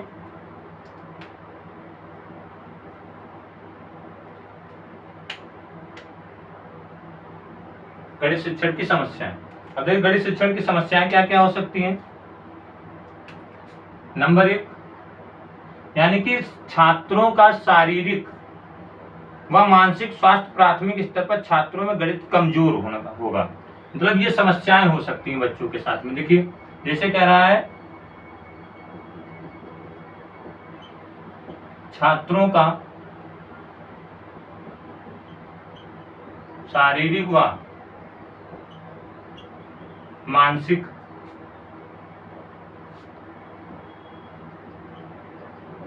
स्वास्थ्य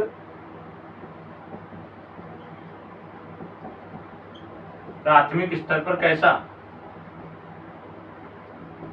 कमजोर होगा। ये समस्या है।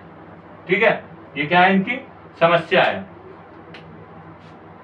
नंबर 2 है गणित शिक्षण के लिए उचित वातावरण ना होना। ठीक है, गणित शिक्षण के लिए उचित वातावरण ना होना। अगला है पाठ्यक्रम की संरचना की समस्या, पाठ्यक्रम की संरचना की समस्या। ठीक है, आगे अगला पॉइंट है शिक्षक का व्यवहार,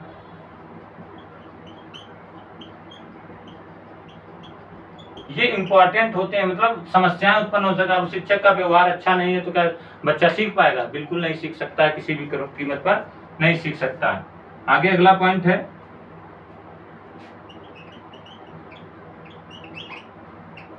अध्यापक का संबंधित विषय का सही ज्ञान ना होना।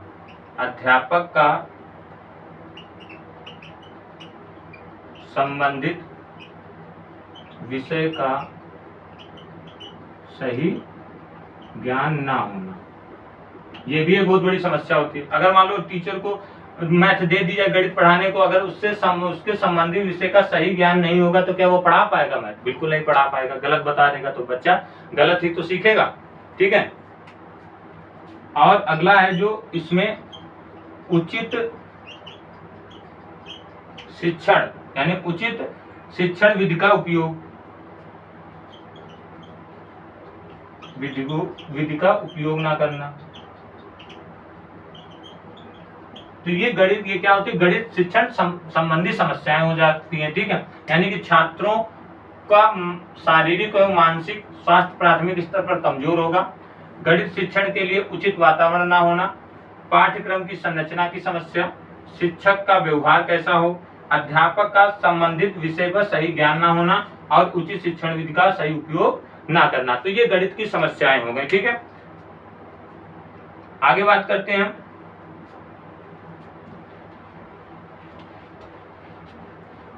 त्रुटि विश्लेषण में। इसकी बात करेंगे, त्रुटि विश्लेषण। अब देखिए त्रुटि विश्लेषण क्या होती है, इसकी बात कर रहे थे। यानी कि अब बात कर रहे थे यानी कि त्रुटियों के प्रकार में, लापरवाह त्रुटियां। नंबर 2 जो आ जाती है उसको बोलते हैं, इसको क्या बोला जाता है, कम्यूटेशनल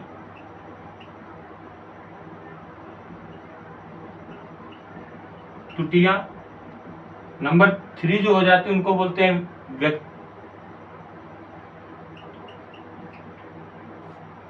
व्यक्तिक त्रुटियां।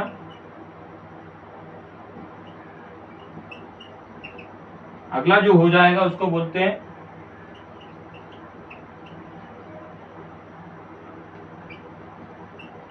अवधारणात्मक त्रुटियां, मतलब अवधारणा वाली त्रुटियां। ठीक है, ये इस प्रकार की त्रुटियां होती है। अब देखिए त्रुटि विश्लेषण में क्या किया जा सकता है कि छात्रों के अधिगम संभावित, यानी कि जो छात्र होते हैं उनके अधिगम संभावित संबंधित कठिनाइयों या त्रुटियों का पता लगाकर उसके कारणों की खोज करना और त्रुटि विश्लेषण कहलाता है। मतलब त्रुटि विश्लेषण क्या कहलाता है, अगर बच्चा किस प्रकार से त्रुटि कर रहा है उसका उसके संबंधित क्या करना है, संबंधित उसकी कठिनाइयों का पता लगाना, कठिनाइयों का पता लगाना और उनका क्या करना, त्रुटि विश्लेषण करना।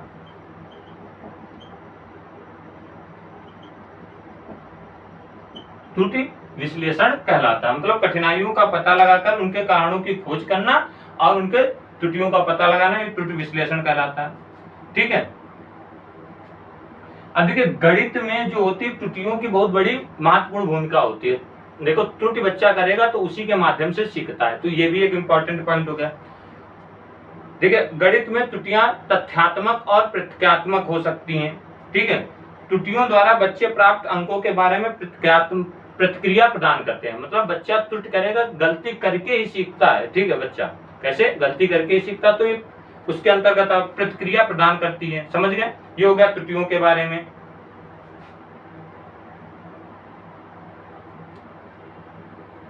अब देखते हैं निदानात्मक और उपचारात्मक।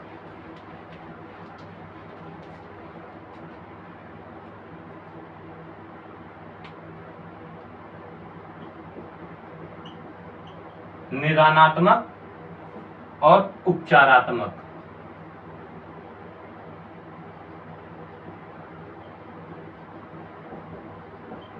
शिक्षण। देखिए निदानात्मक का अर्थ क्या होता है,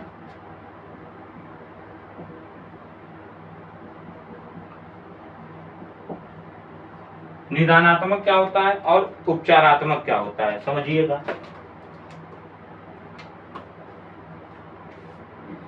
देखिए इसका बोला जाता है, निदान का अर्थ होता है, निदान का अर्थ क्या होता है कि कारण जानना। मतलब किस प्रकार से उसका क्या किया जा रहा है कि कारण जानना, कारण जानना और यानी इससे बच्चे के असफल या कमियों कठिनाइयों का पता लगाया जाता है। मतलब कारण जानना और बच्चे की क्या, बच्चों की असफल और कठिनाइयों का पता लगाना। ठीक है, तो ये तुम्हारा क्या कहलाता है, निदानात्मक कहलाता है। और इसके बाद जो आता है जिसको बोलते हैं मैं उपचारात्मक शिक्षण। तो इसका अंतर्गत अगर देखोगे तो भैया क्या हो जाएगा, उपचारात्मक, भाई पहले हमने निदान पता कर लिया, इनकी कमियों का पता लगा लिया। अब निदानात्मक का इनका अर्थ होता है कि कारण जानना, बच्चों के असफल और कठिनाइयों का पता लगाना, ये होता है निदानात्मक के अंतर्गत। अगर उपचारात्मक का करोगे तो उपचारात्मक बच्चों की कमियों को पता लगाने के बाद उनका समाधान करना। मतलब इसमें क्या करना है, आपको समाधान करना है। ठीक है, यही आपका उपचारात्मक शिक्षण कहलाता है, यानी कि कमियों को दोबारा से शिक्षण करवाना उपचारात्मक शिक्षण कहलाता है। समाधान करने के बाद में फिर दोबारा से शिक्षण करवाना, वही आपका क्या कहलाता है, उपचारात्मक शिक्षण कहलाता है। ठीक, पहले निदान करोगे, पहले बच्चे के अंदर कमियां पहचानोगे, अगर बच्चा गलती करता है तो उसका निदान करोगे, और निदान करने के बाद उसके कारण जानोगे, तुम असफल क्यों हुए, कहां पर कमी रह गई। ठीक, उसके बाद फिर उसका उपचारात्मक समाधान, समस्या का समाधान करोगे, यही होता है। ठीक है सर, आप सभी के सामने है, आप सभी को दिखाई दे रहे होंगे, ये सीटेट ईवीएस के 1 शॉट्स हैं, यानी कि एक लाइन में आंसर आपको पता चल जाएगा कि कैसे कौन सा सीटेट में आपका आंसर सही होने वाला। तो बस उसी से रिलेटेड वीडियो देखिए, इसलिए क्योंकि आप सभी को आवाज से ही पता चल रहा होगा थोड़ी तबीयत क्या है, डाउन, यानी कि खांसी जुकाम सर्दी हो गया है। तो उसी के चलते हुए आपके लिए मैं एक अच्छा सा कंटेंट लेकर आया हूं जिससे आपको बहुत सारी मदद मिलने वाली है। समझ लीजिए आपके लिए रामबाण है ये बिल्कुल, ठीक है। ये आप पूरा देख लीजिएगा, आपको कहीं पर भी आपको कोई सीटेट का ऐसा क्वेश्चन नहीं मिलेगा जो इससे आपको दिखाई ना दे। यहीं से सब आपको क्वेश्चन दिखाई देने वाले हैं साथियों। तो चलिए स्टार्ट करते हैं और एक चीज आपको क्लियर करते हुए चलते। पूरा समझ लीजिए 1 शॉर्ट्स है, 1 शॉर्ट्स में आपके सारे आंसर इसी में आपको नजर आएंगे कि किस टाइप से आपको सीटेट जो होता है आपसे क्वेश्चन पूछने वाला है, कि इन्हीं से सब क्वेश्चन बनते हैं। जितनी चीजें मैंने लिखी हुई है बोर्ड पर, आप चीजों को दिखाई दे रहा होगा, अच्छे से दिखाई दे रहा होगा, चीजें समझ रहे होंगे, तो ये सब चीजें आपको आज क्लियर हो जाएंगी। बहुत है, थोड़ा अच्छा टॉपिक है, तो आप लोग ध्यान से देखिएगा और वीडियो को अंत तक अवश्य देखिएगा। चलिए सबसे पहले हम बात करते हैं इसकी कि कीड़े मकोड़े की। अब देखिए कीड़े मकोड़े जो होते हैं वो देखिए कि नर कीड़े और मकोड़े अपनी मादा, देखिए ये ध्यान रखना, मादा की गंध से उनकी पहचान कर लेते हैं। अब अगर पूछा जाता है क्वेश्चन कि जो नर कीड़े होते हैं वो कैसे अपने मतलब कि कैसे पहुंचते, तो उनके पास कौन सी गंध होती है, तो गंध छोड़ते हुए चलते हैं, जिससे जो कीड़े मकोड़े होते हैं उसी गंध से ये पहचान कर लेते हैं। देखिए क्वेश्चन ये बना आपका, मिल गया। जैसे कौन कौन हो गया, चींटी हो गया, रेशम का कीड़ा हो गया, कई किलोमीटर से पहचान कर लेते हैं किसके, कि मादा की गंध से, उसके मादा की गंध से नर जितने कीड़े होते हैं उसकी पहचान कर लेते हैं। समझ गए। अब देखिए अगर मच्छर की बात करें, यानी कि मच्छर, ध्यान से देखते रहिए, मच्छर हमेशा शरीर की गंध किससे, यानी कि यहां से देखिएगा समझिएगा, शरीर की गंध और तलवे, शरीर की गर्मी से, ठीक है। मच्छर जो होता है वो किससे, यानी कि आपको शरीर के तलवे, मतलब कि शरीर यानी पैर के तलवे और शरीर की गर्मी से पहचान लेता है, ठीक है, काटने के लिए जब आता है। और कुत्ता दूसरे कुत्ते के मलमूत्र से, कुत्ता जो होता है दूसरे के कुत्ते के मलमूत्र से पहचान लेता है, ठीक है, समझ गए होंगे। ज्यादातर पक्षियां, अब देखिए ये वाला चीज समझिए कि ज्यादातर पक्षियों की आंखें सामने होती है, उनकी सिर के सामने दोनों तरफ होती हैं। पक्षी एक ही समय पर दो अलग अलग चीजें देख सकते हैं। अब अगर आपसे पूछ दिया जाए कि कौन से ऐसे मतलब पक्षियों के बारे में अगर पूछेगा कि पक्षियां क्या एक समय में दो चीजें अलग अलग देख सकते हैं, हाँ बिल्कुल देख सकते हैं, क्योंकि उनकी दोनों दिशाएं क्या मतलब आंखें जो होती है एक समय पर सीधे देखते हैं और दोनों तरफ होती है ना, एक पक्षी किधर होती है इधर होती है, ठीक है, तो ये एक समय पर ये दोनों चीजें देख सकते हैं, ठीक है। अब देखिए चील, बाज और गिद्ध हमेशा 4 गुना दूर देख सकते हैं, मतलब कि जो हमसे होते हैं कितने गुना, 4 गुना।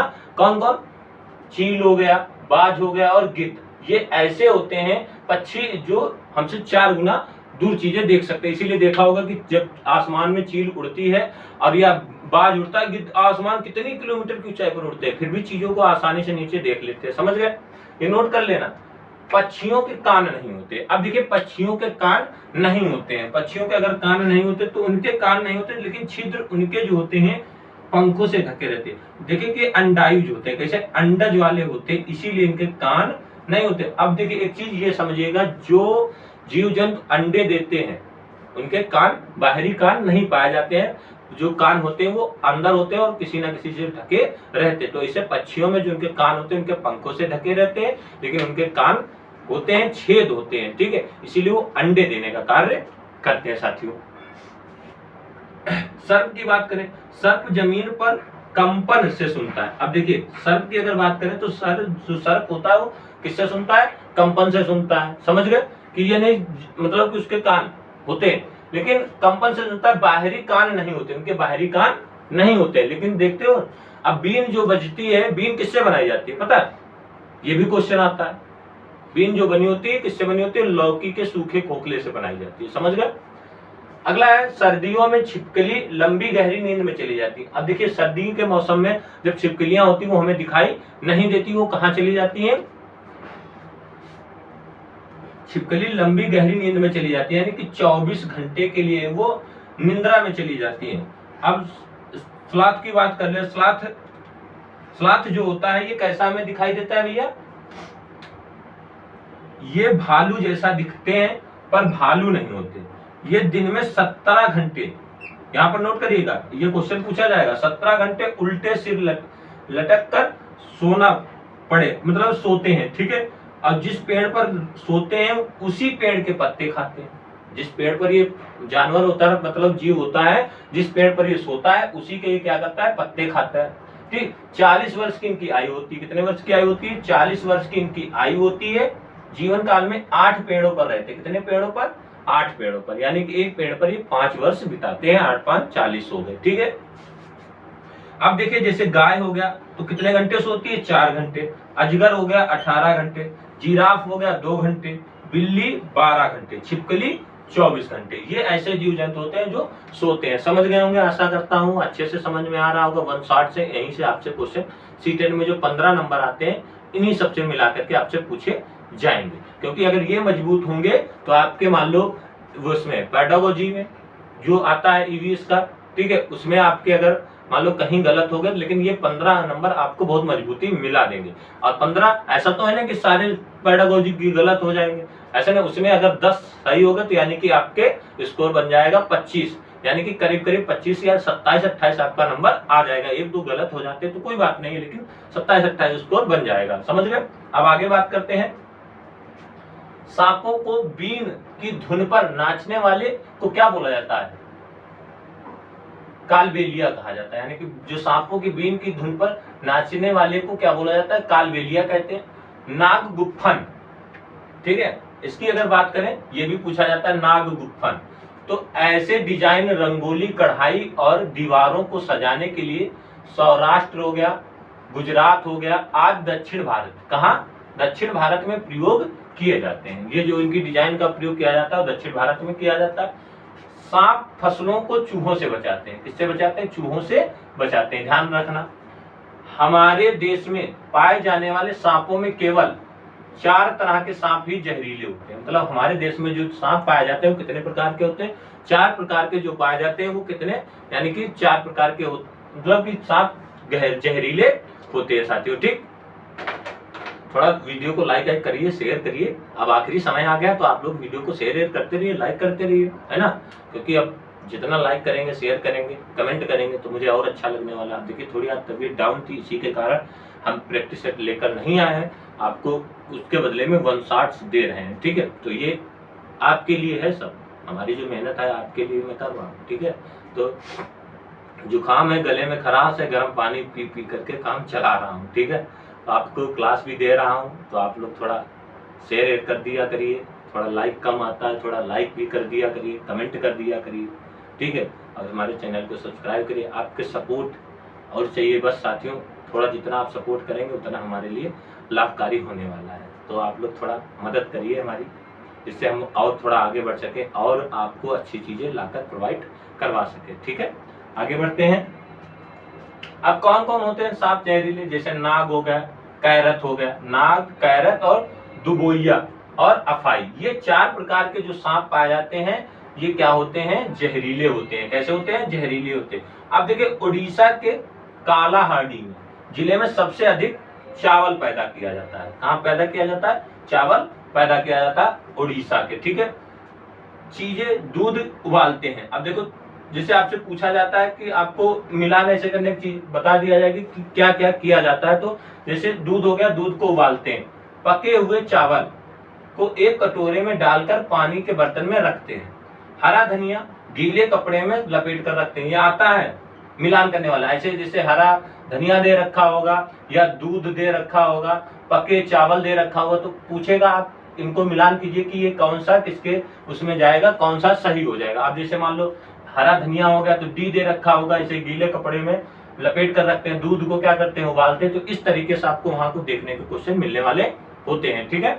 और बहुत सरल होते हैं, सही हो जाने चाहिए। अब देखिए, गीले कपड़े में इसको लपेट कर रखते हैं। समझ गए यहाँ तक साथियों? बहुत अच्छे से समझ रहे होंगे, आशा करता हूँ। देखिए, राइटिंग इतनी अच्छी नहीं, फिर भी आपको चीजें दिखाई तो दे ही रही होंगी, क्योंकि मैं जहाँ पर वो करते हुए चल रहा हूँ, जो चीजें पॉइंट वाली हैं आपको मैं हाईलाइट करते हुए बताते चल रहा हूँ कि ये वाला क्वेश्चन यहाँ पर बनेगा। समझ गए? अब अगर इसके नेम्फेंथिस की बात करें तो नेम्फेंथिस का पौधा जो होता है ऑस्ट्रेलिया में, इंडोनेशिया और भारत के मेघालय राज्य में पाया जाता है। क्योंकि ये ऐसा पौधा होता है जो इसका आकार कैसा होता है, घड़े के जैसा होता है। अब इस तरीके से मान लो जिसे घड़ा हो गया, घड़े के तरीके से होता है, तो ये क्या करता है, कीड़े मकोड़े को अपनी ओर आकर्षित करता है, और जैसे कीड़े मकोड़े उसमें फंस जाते हैं और उसको बंद कर लेता है, ठीक है, तो उनसे ही अपना भोजन प्राप्त करते रहते हैं। तो आज से पूछा जाए निम्फेंथिस पौधा किसके लिए, तो ये कीड़े मकोड़े को खाता है, और ये कहाँ पाया जाता है, ऑस्ट्रेलिया में, इंडोनेशिया, भारत के मेघालय राज्य में पाया जाता है, ठीक है। अब बात करते हैं कि कौन सी सब्जी हमारे देश में आई, कौन सी चीजें आई। जैसे दक्षिण अमेरिका से मिर्ची आई, मूंगफली आई, आलू, टमाटर और अमरूद आए, बहुत सारी चीजें। अफ्रीका से क्या आया, भिंडी, काफी, चीन से क्या आया, चीन से देखिए सोयाबीन पहले कहाँ गया, सोयाबीन चीन का है, लेकिन ये पहले अमेरिका गया, और अमेरिका से हमारे देश में आया। अमेरिका से कहां से आया, हमारे देश भारत में आया। आगे भारत में क्या क्या है, अब भारत की अगर बात करें तो भारत में बैंगन हो गया, मूली हो गया, सेम हो गया, और करेला हो गया, आम, संतरा और पालक, टिड्डी और मेथी, ये सब भारत में है, ठीक है, भारत की सब्जी। अब अलबरूनी ये भी आता है, तो अलबरूनी कहाँ के थे, उज्बेकिस्तान से भारत आए थे। इन्होंने 1000 साल 1000 वर्ष पहले ये आए थे, भारत आए, तो यहाँ ने इन्होंने बहुत सारी चीजें देखी जिसके बारे में इन्होंने बताया है, आपको किताब में दे रखा होगा, ठीक है। बावड़ी राजस्थान कहाँ स्थित है, जोधपुर में बावड़ी, ठीक है। तरुण भारत संघ, तो ये भी राजस्थान, अलवर जिला, कहाँ है, अलवर जिला। तरुण भारत संघ के संस्थापक कौन है, आप लोग इसका आंसर कमेंट करके बताइएगा कि कौन है। ठीक, तरुण भारत संघ जो है वो किससे रिलेटेड है, बताना है आप सभी को, ठीक है, ध्यान कर लेना। आगे बढ़ते हैं। अब देखिए मृत सागर पानी दुनिया का सबसे नमकीन सागर है, मतलब पानी, ये मृत सागर जो है का पानी दुनिया का सबसे नमकीन सागर है, ठीक है,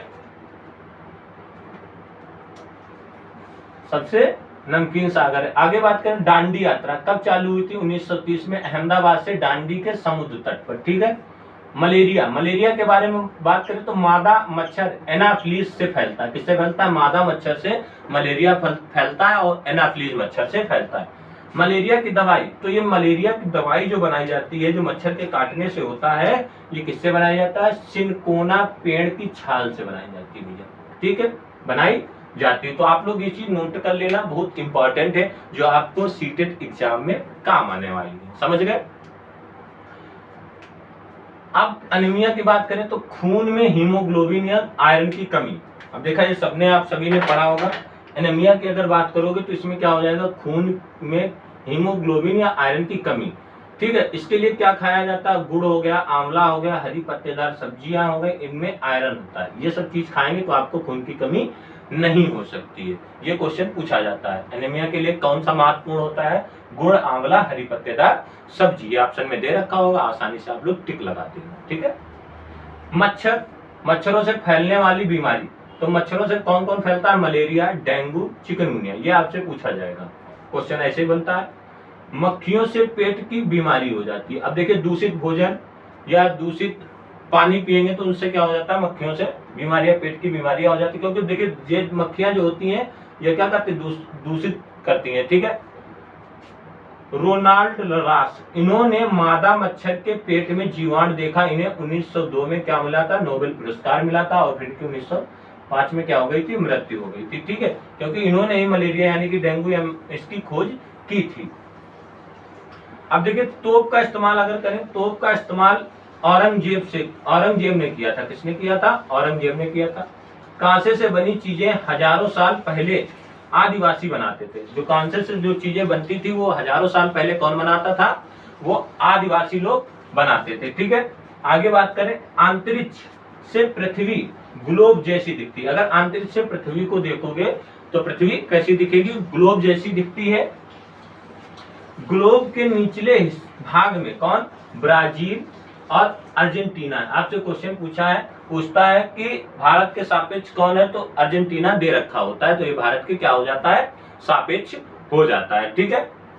आगे बात करें, सुनीता विलियम्स ने अंतरिक्ष में 6 माह बिताए, कितने माह बिताए थे, 6 माह बिताए। अंतरिक्ष में एक जगह पर टिककर बैठ नहीं सकते, इसको बैठने के लिए बेल्ट बांधकर बैठ सकते, किससे बांधकर, अगर क्वेश्चन पूछा जाता है कि अंतरिक्ष में आप किस प्रकार से बैठकर बैठ सकते हैं, तो आप उसमें बेल्ट बांध करके बैठ सकते हैं, समझ गए। बाल हमेशा क्या रहते हैं, यहाँ पर खड़े रहते हैं। अगर अंतरिक्ष में जाओगे तो वहां पर बाल हमेशा क्या रहते हैं साथियों, खड़े रहते हैं, ठीक है। तो आप लोग इसका फटाफट ये चीजें समझ गए होंगे, आप लोग इसका स्क्रीनशॉट ले सकते हैं। अभी और है, और अभी हम बताने वाले हैं, तो आप लोग वीडियो को पूरा देखते रहिएगा, लाइक करिएगा, शेयर कीजिएगा और हमारे चैनल को सब्सक्राइब जरूर करते रहिए, ठीक है। अभी और है, अभी और हम पूरा बताते हुए चलते हैं, ठीक है।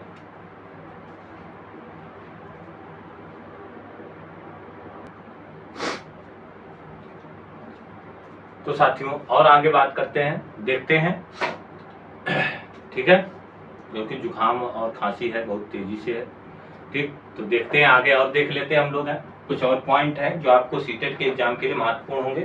और उसके बाद में क्या हो जाएगा कि जो कुछ छूटेगा, अगर आपको इसकी पीडीएफ चाहिए तो आप को मैं लिंक दे दूंगा या प्रोवाइड करवा दूंगा, या आप हमें इस नंबर पर मैसेज कर सकते हैं,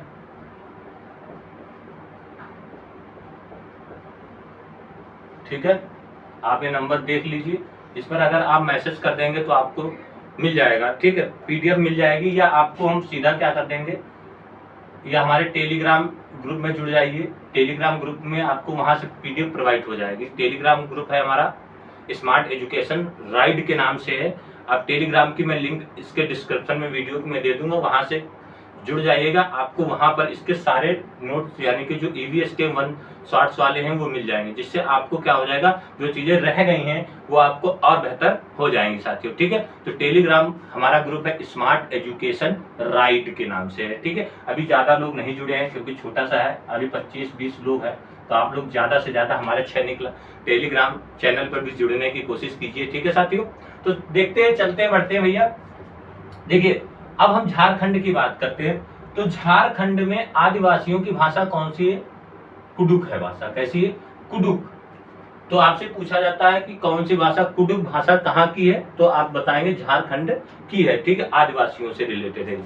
आगे बात करें, देखिए कुडुक भाषा को तोरंग का मतलब होता है जंगल। तोरंग का मतलब क्या होता है, अगर पूछा जाता है कि तोरंग को क्या कहते हैं, तो जंगल कहते हैं, ठीक। जंगल अधिकार कानून 2007 में यह लागू आदिवासी को जंगल पर उनका हक दिलाता है। जंगल पर उनका क्या दिलाता है, हक दिलाता है। और 25 साल से रह रहे लोगों को जंगल या उसमें उत्पन्न चीजें का हक है। मतलब जो पूछा जाता है कि 25 साल से रह रहे जो जंगलों में, उनका इस पर क्या, तो उन पर जो वहां की चीजें हैं उन पर उनका उत्पन्न करते हैं, उन पर उनका पूरा हक होता है, ठीक है। यहां तक समझ गए साथियों। आगे देखते हैं, आगे कह रहा है झूम की खेती। झूम की खेती तो आप लोग बहुत अच्छे से वाकिफ होंगे, यह एक फसल कटने के बाद होती है, ठीक। फसल के काटने के बाद में होती है। और यहाँ पर देखते हो जो खरपतवार होती है, बड़े बड़े बांस या उसके उगाते, तो उनको क्या कर दिया जाता है, काट करके जला दिया जाता है, तो सालों जमीन छोड़ देते। और ये कहाँ के लिए प्रसिद्ध है भैया, मिजोरम में यहाँ खेती की जाती है। झूम की खेती कहाँ की जाती है, मिजोरम में की जाती है। बहुत बार मैंने बताया है, बहुत बार पढ़ाया है आप सभी को। आगे देखते हैं, यहाँ का लोकप्रिय नृत्य कौन सा है, चिराव। चिराव नाच मिजोरम की फसल कटने पर किया जाता है। फसल काटने पर यहाँ के लोग क्या करते हैं, फसल के बांस के डंडे फिर इधर उधर से इसका काटने पर किया जाता है, ठीक है। मटर का प्रयोग, अब मटर का प्रयोग किसने किया था, ग्रेगर जॉन मेंडल ने किया था। मटर का मतलब प्रयोग किसने किया था, ग्रेगर जॉन मेंडल ने किया था, ठीक है। अब ये ऑस्ट्रिया के निवासी थे 1822 में, ठीक। ग्रेगर जॉन मेंडल 1822 में किया था। इन्होंने अनुवांशिकता का पिता कहते हैं, इनको अनुवांशिक जनक का क्या किया था। इन्होंने मेंडल यानी कि 7 मटर के पौधे लिए थे, विपरीत लक्षण लिए। इन्होंने बताया खुरदरा चिकना मटर का पौधा, उस पर इन्होंने प्रयोग किया था। इनको कम से कम कितने वर्ष लगे थे, 7 वर्ष लगे थे, ठीक, ध्यान कर लेना।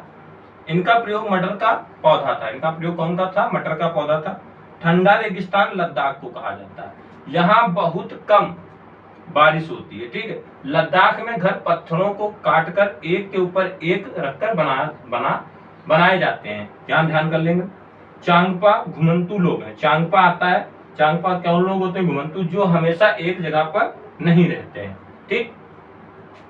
चांगपा में क्या होता है, चांगपा भेड़ बकरियों को रखने के लिए दीवारों, यानी जो चांगपा लोग होते हैं भेड़ बकरियों को रखने के लिए दीवारों और पत्थरों को एक पर एक रखकर बनाते हैं। इसे लेखा कहते हैं। लेखा क्या कहा जाता है, चांगपा से रिलेटेड होता है। जो मतलब घर बनाए जाते हैं उनको क्या कहते हैं, चांगपा लोग जो बनाते हैं उनको, यानी कि क्या बोला जाता है, लेखा कहा जाता है। समझ गए साथियों, इतनी बात क्लियर हो गई। आप लोग वीडियो को ज्यादा से ज्यादा लाइक करिए, शेयर कीजिए, क्योंकि आपका ये, मेरा मतलब कि आपका एक लाइक और आपका एक शेयर और एक कमेंट हमारे लिए बहुत इंपॉर्टेंट हो जाता है। तो आप लोग ज़्यादा से ज़्यादा इस वीडियो को लाइक करिएगा, शेयर कीजिएगा, जितना हो सके आप लोग इस वीडियो को ज़्यादा से ज़्यादा शेयर कीजिए, जिससे क्या होगा, आपको लाभ मिलेगा।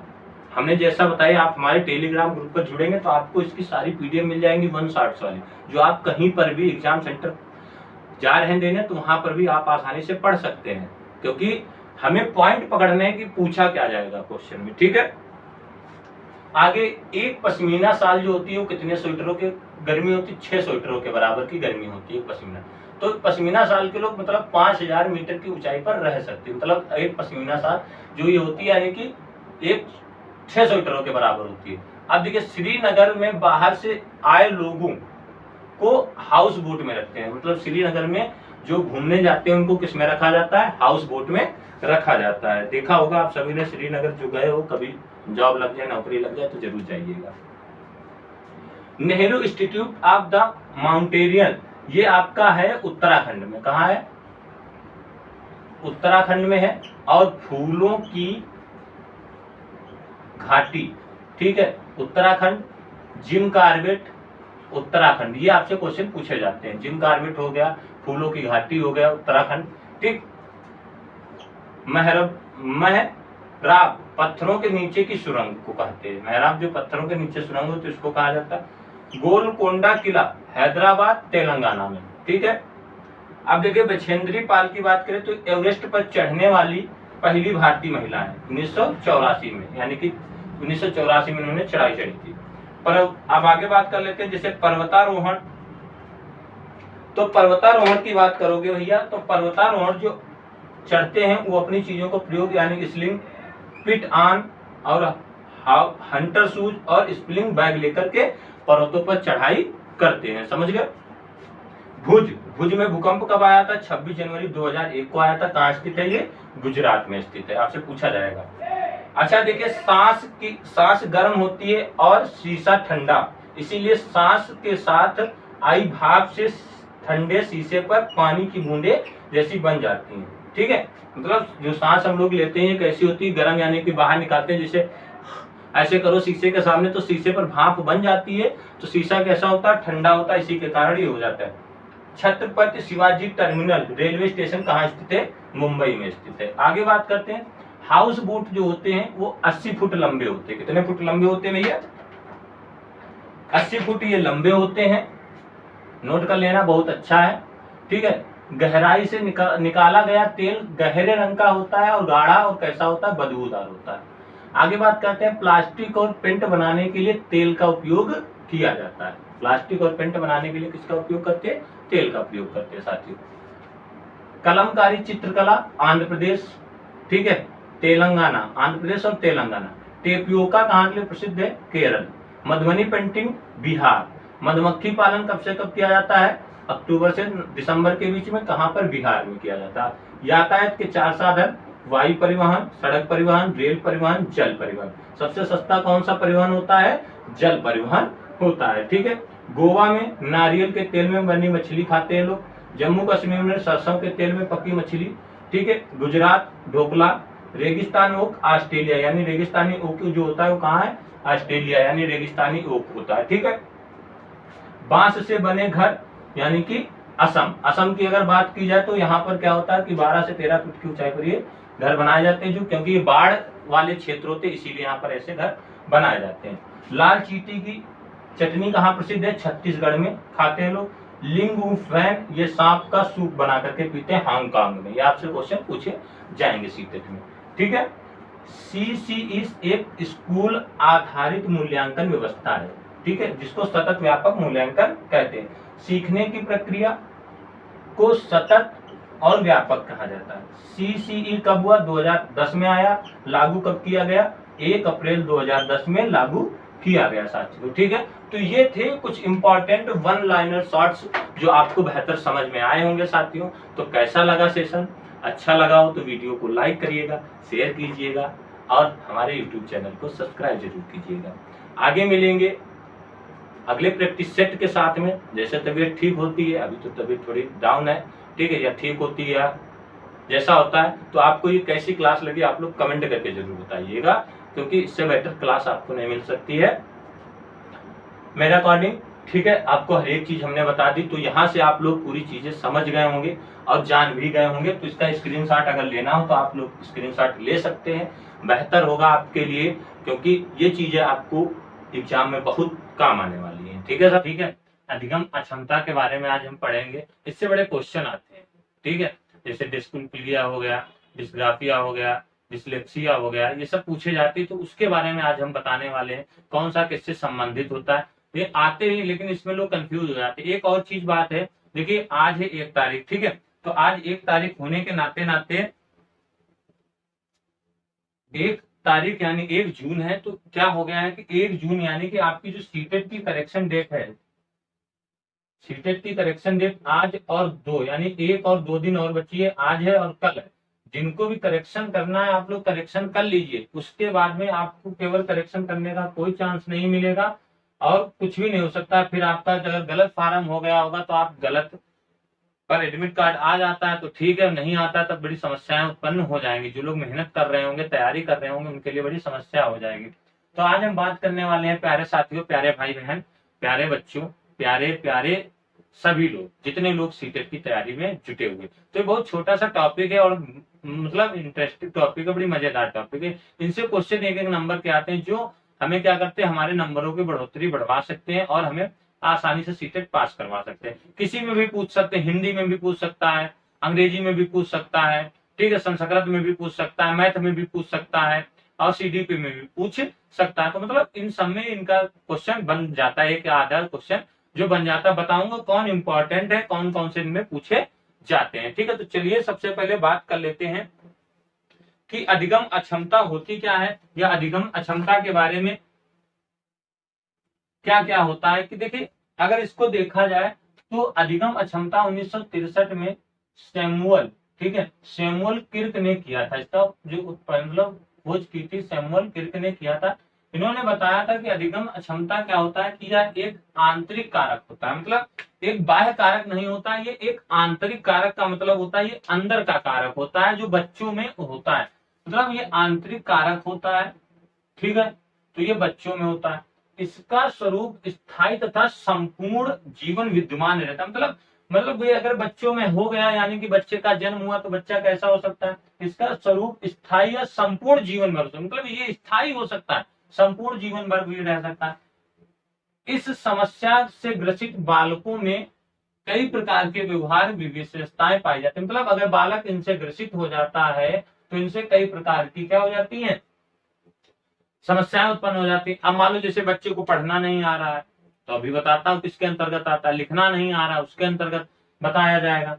ठीक, तो ये चीजें क्या होती है कि अधिगम अक्षमता के कारण बालक में सोचने, बोलने, लिखने तथा सुनने और अंकगणित संबंधी समस्याएं उत्पन्न हो जाती है। यानी कि अगर बालक जो होता है कि अक्षमता के प्रकार क्या होते हैं, देखिए देखो अक्षमता के अगर प्रकार की बात की जाए तो यानी कि अधिगम अक्षमता के कारण बालकों में सोचने हो गया, बोलने हो गया, लिखने तथा सुनने और अंकगणित के संबंधित समस्याएं उत्पन्न होती है। ठीक, मतलब ये सब बालकों के अंदर हो जाते हैं। बहुत सारे बालक क्या होते हैं, बहुत मंद बुद्धि के होते हैं, तो उनको गणित का जिसे नहीं पता होता 2 है कि 4 है, ठीक है, या सुनने की क्षमता कमजोर होता है, सुनाई नहीं देता। तो ये कैसी प्रक्रियाएं हैं जो हमारे आंतरिक कारक होते हैं, हमारे अंदर के कारक होते हैं, जो ये एक इनका स्वरूप स्थायी तथा संपूर्ण जीवन विद्यमान रहता है, मतलब ये आपके अंदर जीवन भर भी विद्यमान रह सकते हैं। ठीक, अधिगम अक्षमता के लक्षण क्या हो सकते हैं, बालक का लापरवाह हो जाना, बालक बिल्कुल लापरवाह हो जाएगा, कोई कार्य नहीं करेगा। ठीक, अपने कार्यों के प्रति मंद रहना, मतलब उसको कार्य करने में किसी भी तरीके का कोई मन नहीं लगेगा। ठीक, भावनाओं के प्रति अस्थिरता, मतलब कोई उसके अंदर किसी भी प्रकार की कोई भावनाओं को जागृत नहीं होती है। ध्यान को केंद्रीकरण ना कर पाना, मतलब कोई चीज अगर बताई जा रही तो बालक क्या है, ध्यान को केंद्र नहीं कर पा रहा, चीजों को सीख नहीं पा रहा, ये भी होता है। अपने लक्ष्य से भटकना, मतलब बालक क्या होते हैं, उनको जो लक्ष्य दिया गया उससे भटकते रहते हैं, दूर दूर भागते रहते हैं। समझ गए होंगे। यानी कि ज्ञानात्मक क्रिया से ठीक ना कर पाना, कोई भी कार्य हो उसको ठीक ना कर पाना। विद्यालय पाठ्य सहगामी क्रियाओं से अभिरुचि होना, मतलब विद्यालय में पढ़ने जाने के लिए बच्चे के अंदर कोई भी इंटरेस्ट नहीं होना, किसी भी प्रकार की रुचि नहीं हो। याददाश्त में कमी, तो आज इस प्रकार से सभी किसके अंतर्गत आते हैं? अधिगम अक्षमता के अंतर्गत आते हैं। साथियों, इतनी बात समझ गए होंगे आसानी से। अब हम बात करते हैं अधिगम अक्षमता के प्रकार। पहले हम अक्षमता के प्रकार बात कर ले, फिर वो बताते हैं। ठीक है।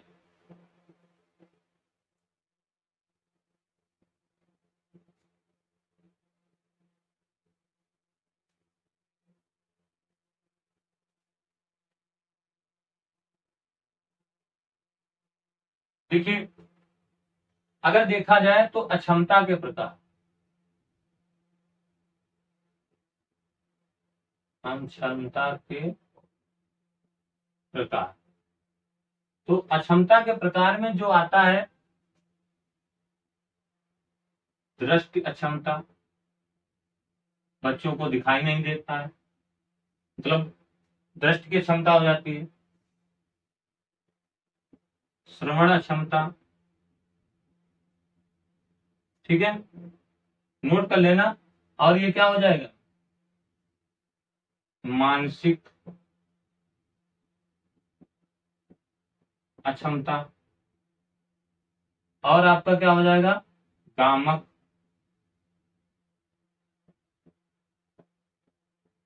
अक्षमता। और आपका हो जाता है जिसको बोला जाता है अधिगम अक्षमता। ठीक है, हम इसी को पढ़ने वाले। तो ये अक्षमता के प्रकार होते हैं। अक्षमता के क्या होते हैं? इनको प्रकार बोला जाता है। दृष्टि अक्षमता हो गया, श्रवण अक्षमता हो गया, मानसिक अक्षमता हो गया, गामक अक्षमता हो गया और अधिगम अक्षमता। ठीक, तो ये नोट कर लीजिए, फिर इसके आगे हम लोग बढ़ते हैं। आप लोग इसको पहले नोट कर लीजिए। ये अक्षमता के प्रकार हो गए। अब बात अगर की जाए कि अधिगम अक्षमता के प्रकार में, देखिए वहां तक तो बात समझ गए होंगे, ये आगे बढ़ते हैं। तो अधिगम अक्षमता के प्रकार,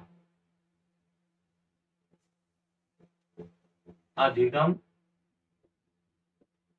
अक्षमता के प्रकार, ठीक है साथियों। तो सबसे पहले इसमें क्या आ जाता है? जिसको बोला जाता है डिसलेक्सिया।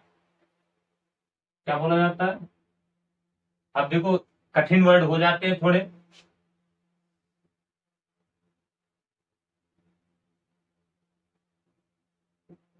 ठीक है, क्या बोला जाता है? डिसलेक्सिया।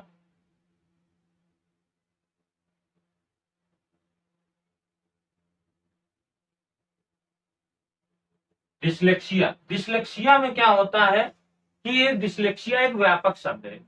डिसलेक्सिया एक ऐसा व्यापक शब्द जिसका संबंध किससे होता है? ये एक ऐसा व्यापक शब्द है, ठीक है, जिसका संबंध होता है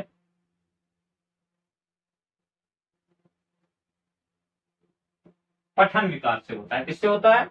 यानी कि पठन विकार से होता है।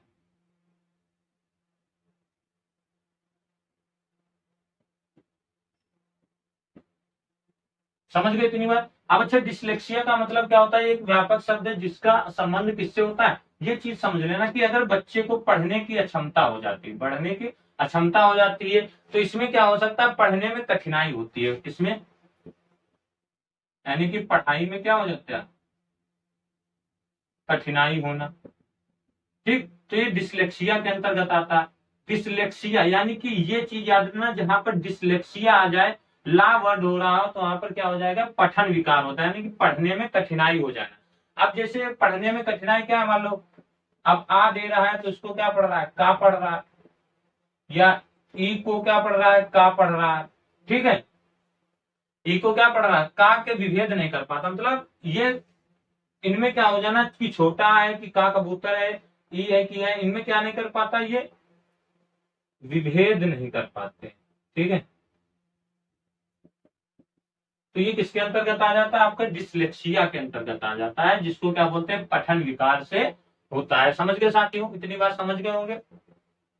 ठीक है, जब पढ़ने में कठिनाई होती है तो लिखने में भी त्रुटि हो सकती है, यानी कि इसमें क्या होगा?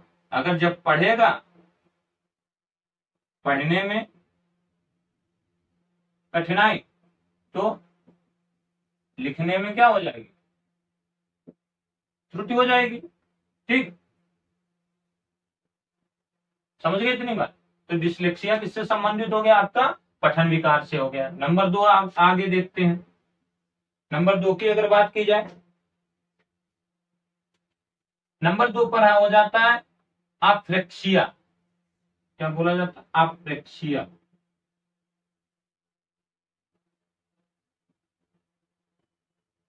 ठीक है, तो इसमें क्या हो जाता है, APRAX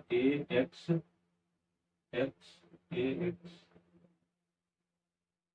ठीक, तो अप्रेक्सिया का मतलब क्या होता है, यह एक शारीरिक विकार है। यह कैसा एक है,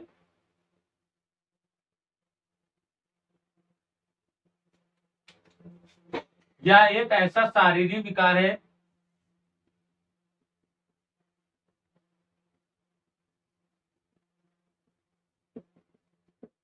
जिसका क्या होता है, जिसका संबंध जो होता है, जिसका जिसके कारण व्यक्ति मांसपेशियों को संचालन के संबंध में सूक्ष्म गतिक कौशल, ठीक है,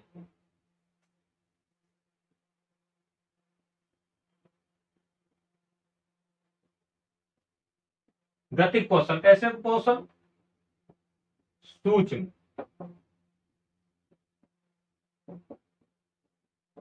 समझ लेना भैया, सूक्ष्म गतिक कौशल,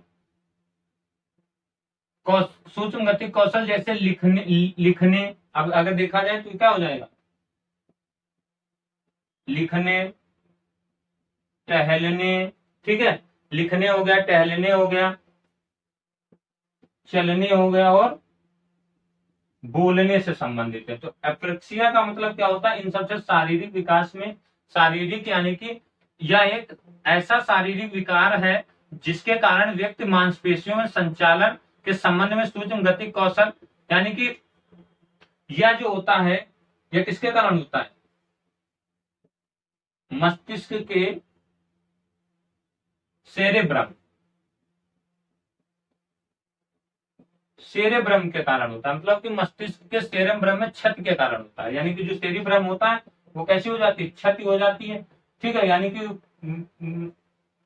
सही नहीं रहता, तो उसके कारण ये होता है। इसको क्या बोला जाता है, अफेक्सिया बोला जाता है। समझ गए इतनी बात। दूसरा हो गया, यानी कि शारीरिक विकास जिसका गतिक कौशल, सूक्ष्म गतिक कौशल, संचालन संबंध सूक्ष्म कौशल जैसे लिखने, चलने, टहलने में निपुण नहीं होते। मतलब इन कार्यों में लिखने और टहलने, चलने में क्या नहीं हो पाते, ये निपुण नहीं होते।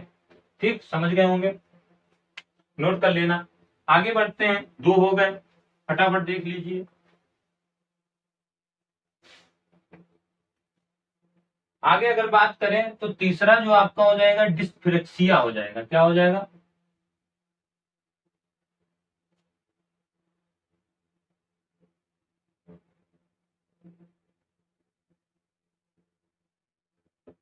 ठीक है, डिस्फ्रेक्सिया हो जाएगा, DYSPRAX।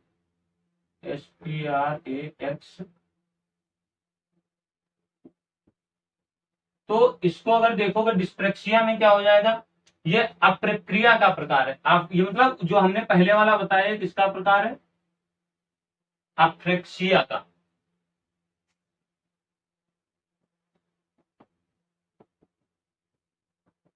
ठीक है, अफ्रेक्सिया का प्रकार है, मस्तिष्क में क्षति के कारण होता है। ठीक है, इसमें किसमें होता है, जो आपका मस्तिष्क होता है,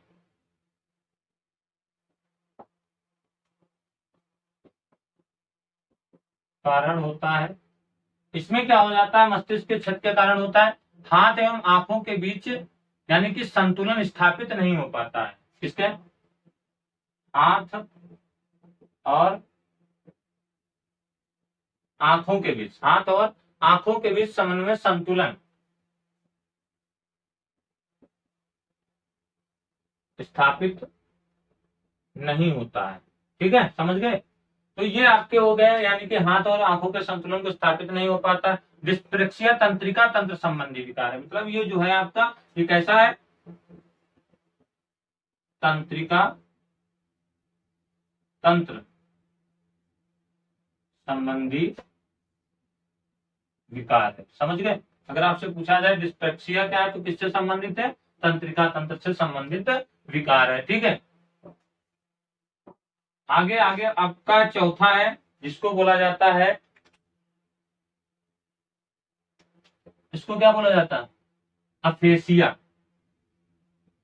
अफेसिया, ठीक है, अफेसिया हो जाएगा, APHASIA,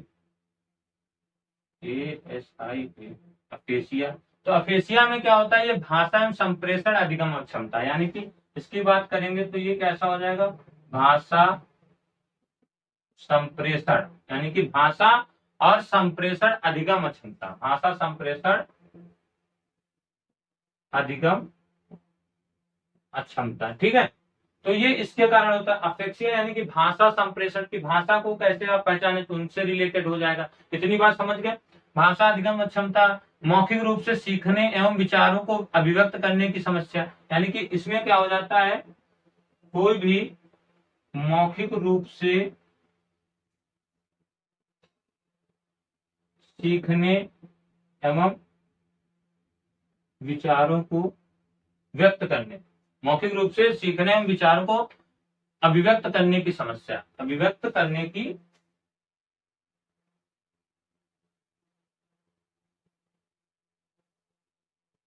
की क्या हो जाती है? इसमें समस्या हो जाती है। समझ गए इतनी बात साथियों? तो यानी कि डिस्प्लेक्सिया क्या होता है? यह अप्रक्रिया का प्रकार होता है, यह मस्तिष्क से क्षत के कारण होता है, हाथ और आंखों में संतुलन स्थापित नहीं करना पाना, यह तंत्रिका तंत्र से संबंधित विकार है। समझ रहे हो? ये किससे संबंधित है? आपका तंत्रिका तंत्र से संबंधित। अप्रेक्सिया क्या होता है? भाषा संप्रेषण अधिगम अक्षमता होती है, जिसमें मौखिक रूप से सीखने एवं विचारों को अभिव्यक्त करने की समस्या उत्पन्न हो जाती है। ठीक है, तो यानी कि मस्तिष्क में किसी प्रकार की क्षति या अपेक्सिया उत्पन्न होता है। आगे हम बात करते हैं, 4 हो गए।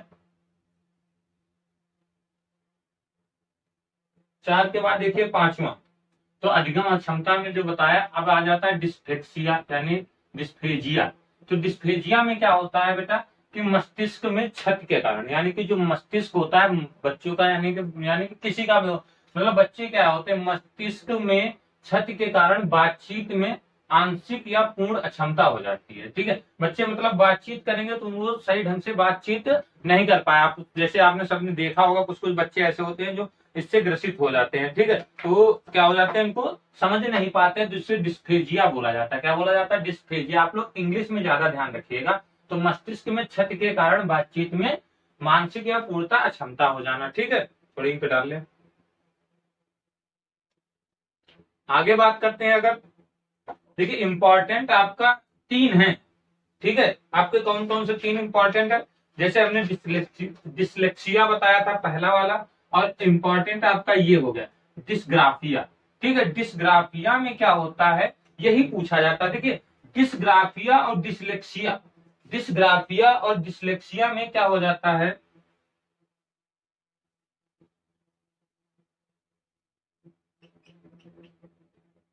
ये बड़ा कंफ्यूज कर देते हैं। देखिए यहाँ पर जैसा कि हमने बताया कि यहाँ पर ला है और यहाँ पर है गा। ठीक है, डिसलेक्सिया, ये इतना वर्ड देखो बदला, डिस्ग्राफिया। तो ये ग्राफिया का मतलब लोग समझते हैं कि ये हो सकता है कि ग्राफ बनाना, यानी कि पढ़ने से हो सकता है, तो ये इसके कारण गलत हो जाता है लोगों का। डिस्ग्राफिया और डिसलेक्सिया में बड़ा कंफ्यूज हो जाते हैं।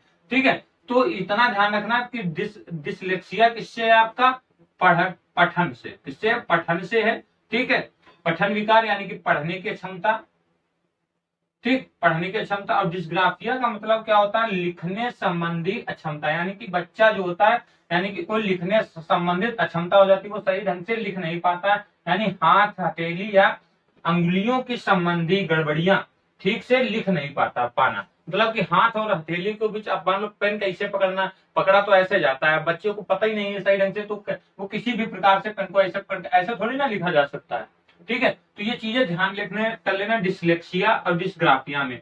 ये 3 इंपॉर्टेंट हैं आपके, इन्हीं से बार बार घुमाकर, इंग्लिश में भी पूछेगा तो इंग्लिश में, हिंदी में पूछे तो हिंदी में। ठीक है, संस्कृत में भी पूछता है, संस्कृत में। अब यानी डिस्केकुलिया क्या होता है? डिस्कैलकुलिया यानी कि इसमें क्या होता है, डिस्कैलकुलिया यानी यह गणित, अंक गणित समझने में कठिनाई, यानी कि किसके लिए होता है, गणित को कठिन, गणित को पढ़ने में, यानी कि गणित को पढ़ने में। न्यूमेरिकलिया भी कहा जाता है, इसको क्या बोला जाता है, न्यूमेरिकलिसिया बोला जाता है, न्यूमेरिकलिसिया बोला जाता है। ठीक है, तो ये आपका हो जाएगा गणित, अंक गणित समझने में कठिनाई। गणित, अंक गणित यानी कि गणितीय विकार से संबंधित हो जाएगा, एक तरीके से इसको यानी कि बोला जाता है। ठीक है, इसको क्या बोला जाता है, डिस्थोमिया। डिस्थीमिया क्या होता है, डिस्थीमिया में क्या होता है, गंभीर तनाव की अवस्था। ठीक है, गंभीर तनाव की अवस्था। अब बच्चा क्या होता है गंभीर तनाव में, व्यक्ति की मन स्थिति निम्न होती है। व्यक्ति जो होता है इसमें क्या हो जाता है, मन की स्थिति में निम्न होती है, बालक का अधिक प्रभावित होता है, बालक अधिक प्रभावित होता है। तो ये आप लोग इसको नोट कर लीजिए और फिर बता देते हैं, एक दो जो बचे हों तो समझ जाएंगे आप सभी लोग। ठीक है, तो ये चीजें आपकी इंपॉर्टेंट है, डिसलेक्सिया, डिस्ग्राफिया और डिस्कैलकुलिया।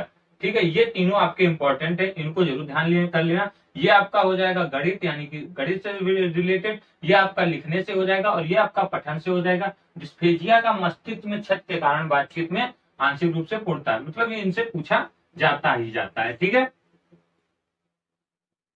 समझ गए होगे इतनी बात।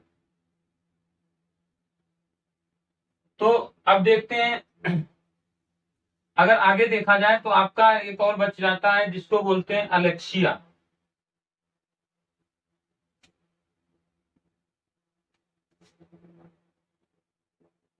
अलेक्सिया, ठीक है, तो इसको अगर देखोगे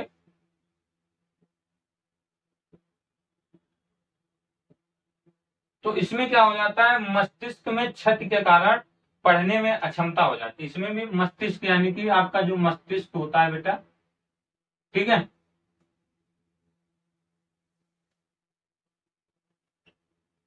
मस्तिष्क में क्षति के कारण किसमें, पढ़ने में अक्षमता, पढ़ने में अक्षमता हो जाती है। ठीक है, इसे शब्द अंधता या पाठ अंधता या विजुअल अफेजिया भी कहा जाता है। तो यह अर्जित किससे, डिसलेक्सिया से। यह किससे अर्जित है आपका, अलेक्सिया, यानी कि ये किससे, डिसलेक्सिया से है। ठीक है,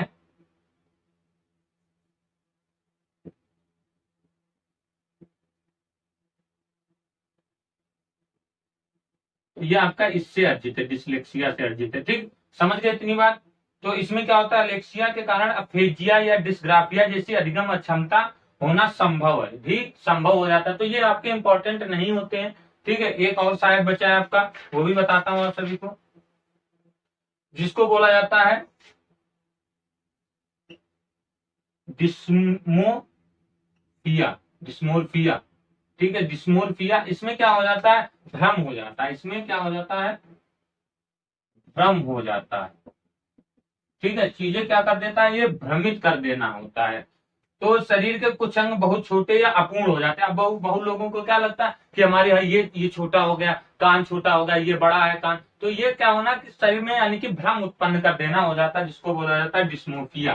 ठीक है, समझ गए साथियों। तो ये थे अधिगम अक्षमता के प्रकार जो हमने आप सभी को बताए। कैसा लगा सेशन, अच्छा लगा हो तो वीडियो को लाइक, शेयर और चैनल को ज्यादा से ज्यादा शेयर कीजिए, दबा करके शेयर कीजिए और वीडियो को ज्यादा से ज्यादा देखिए।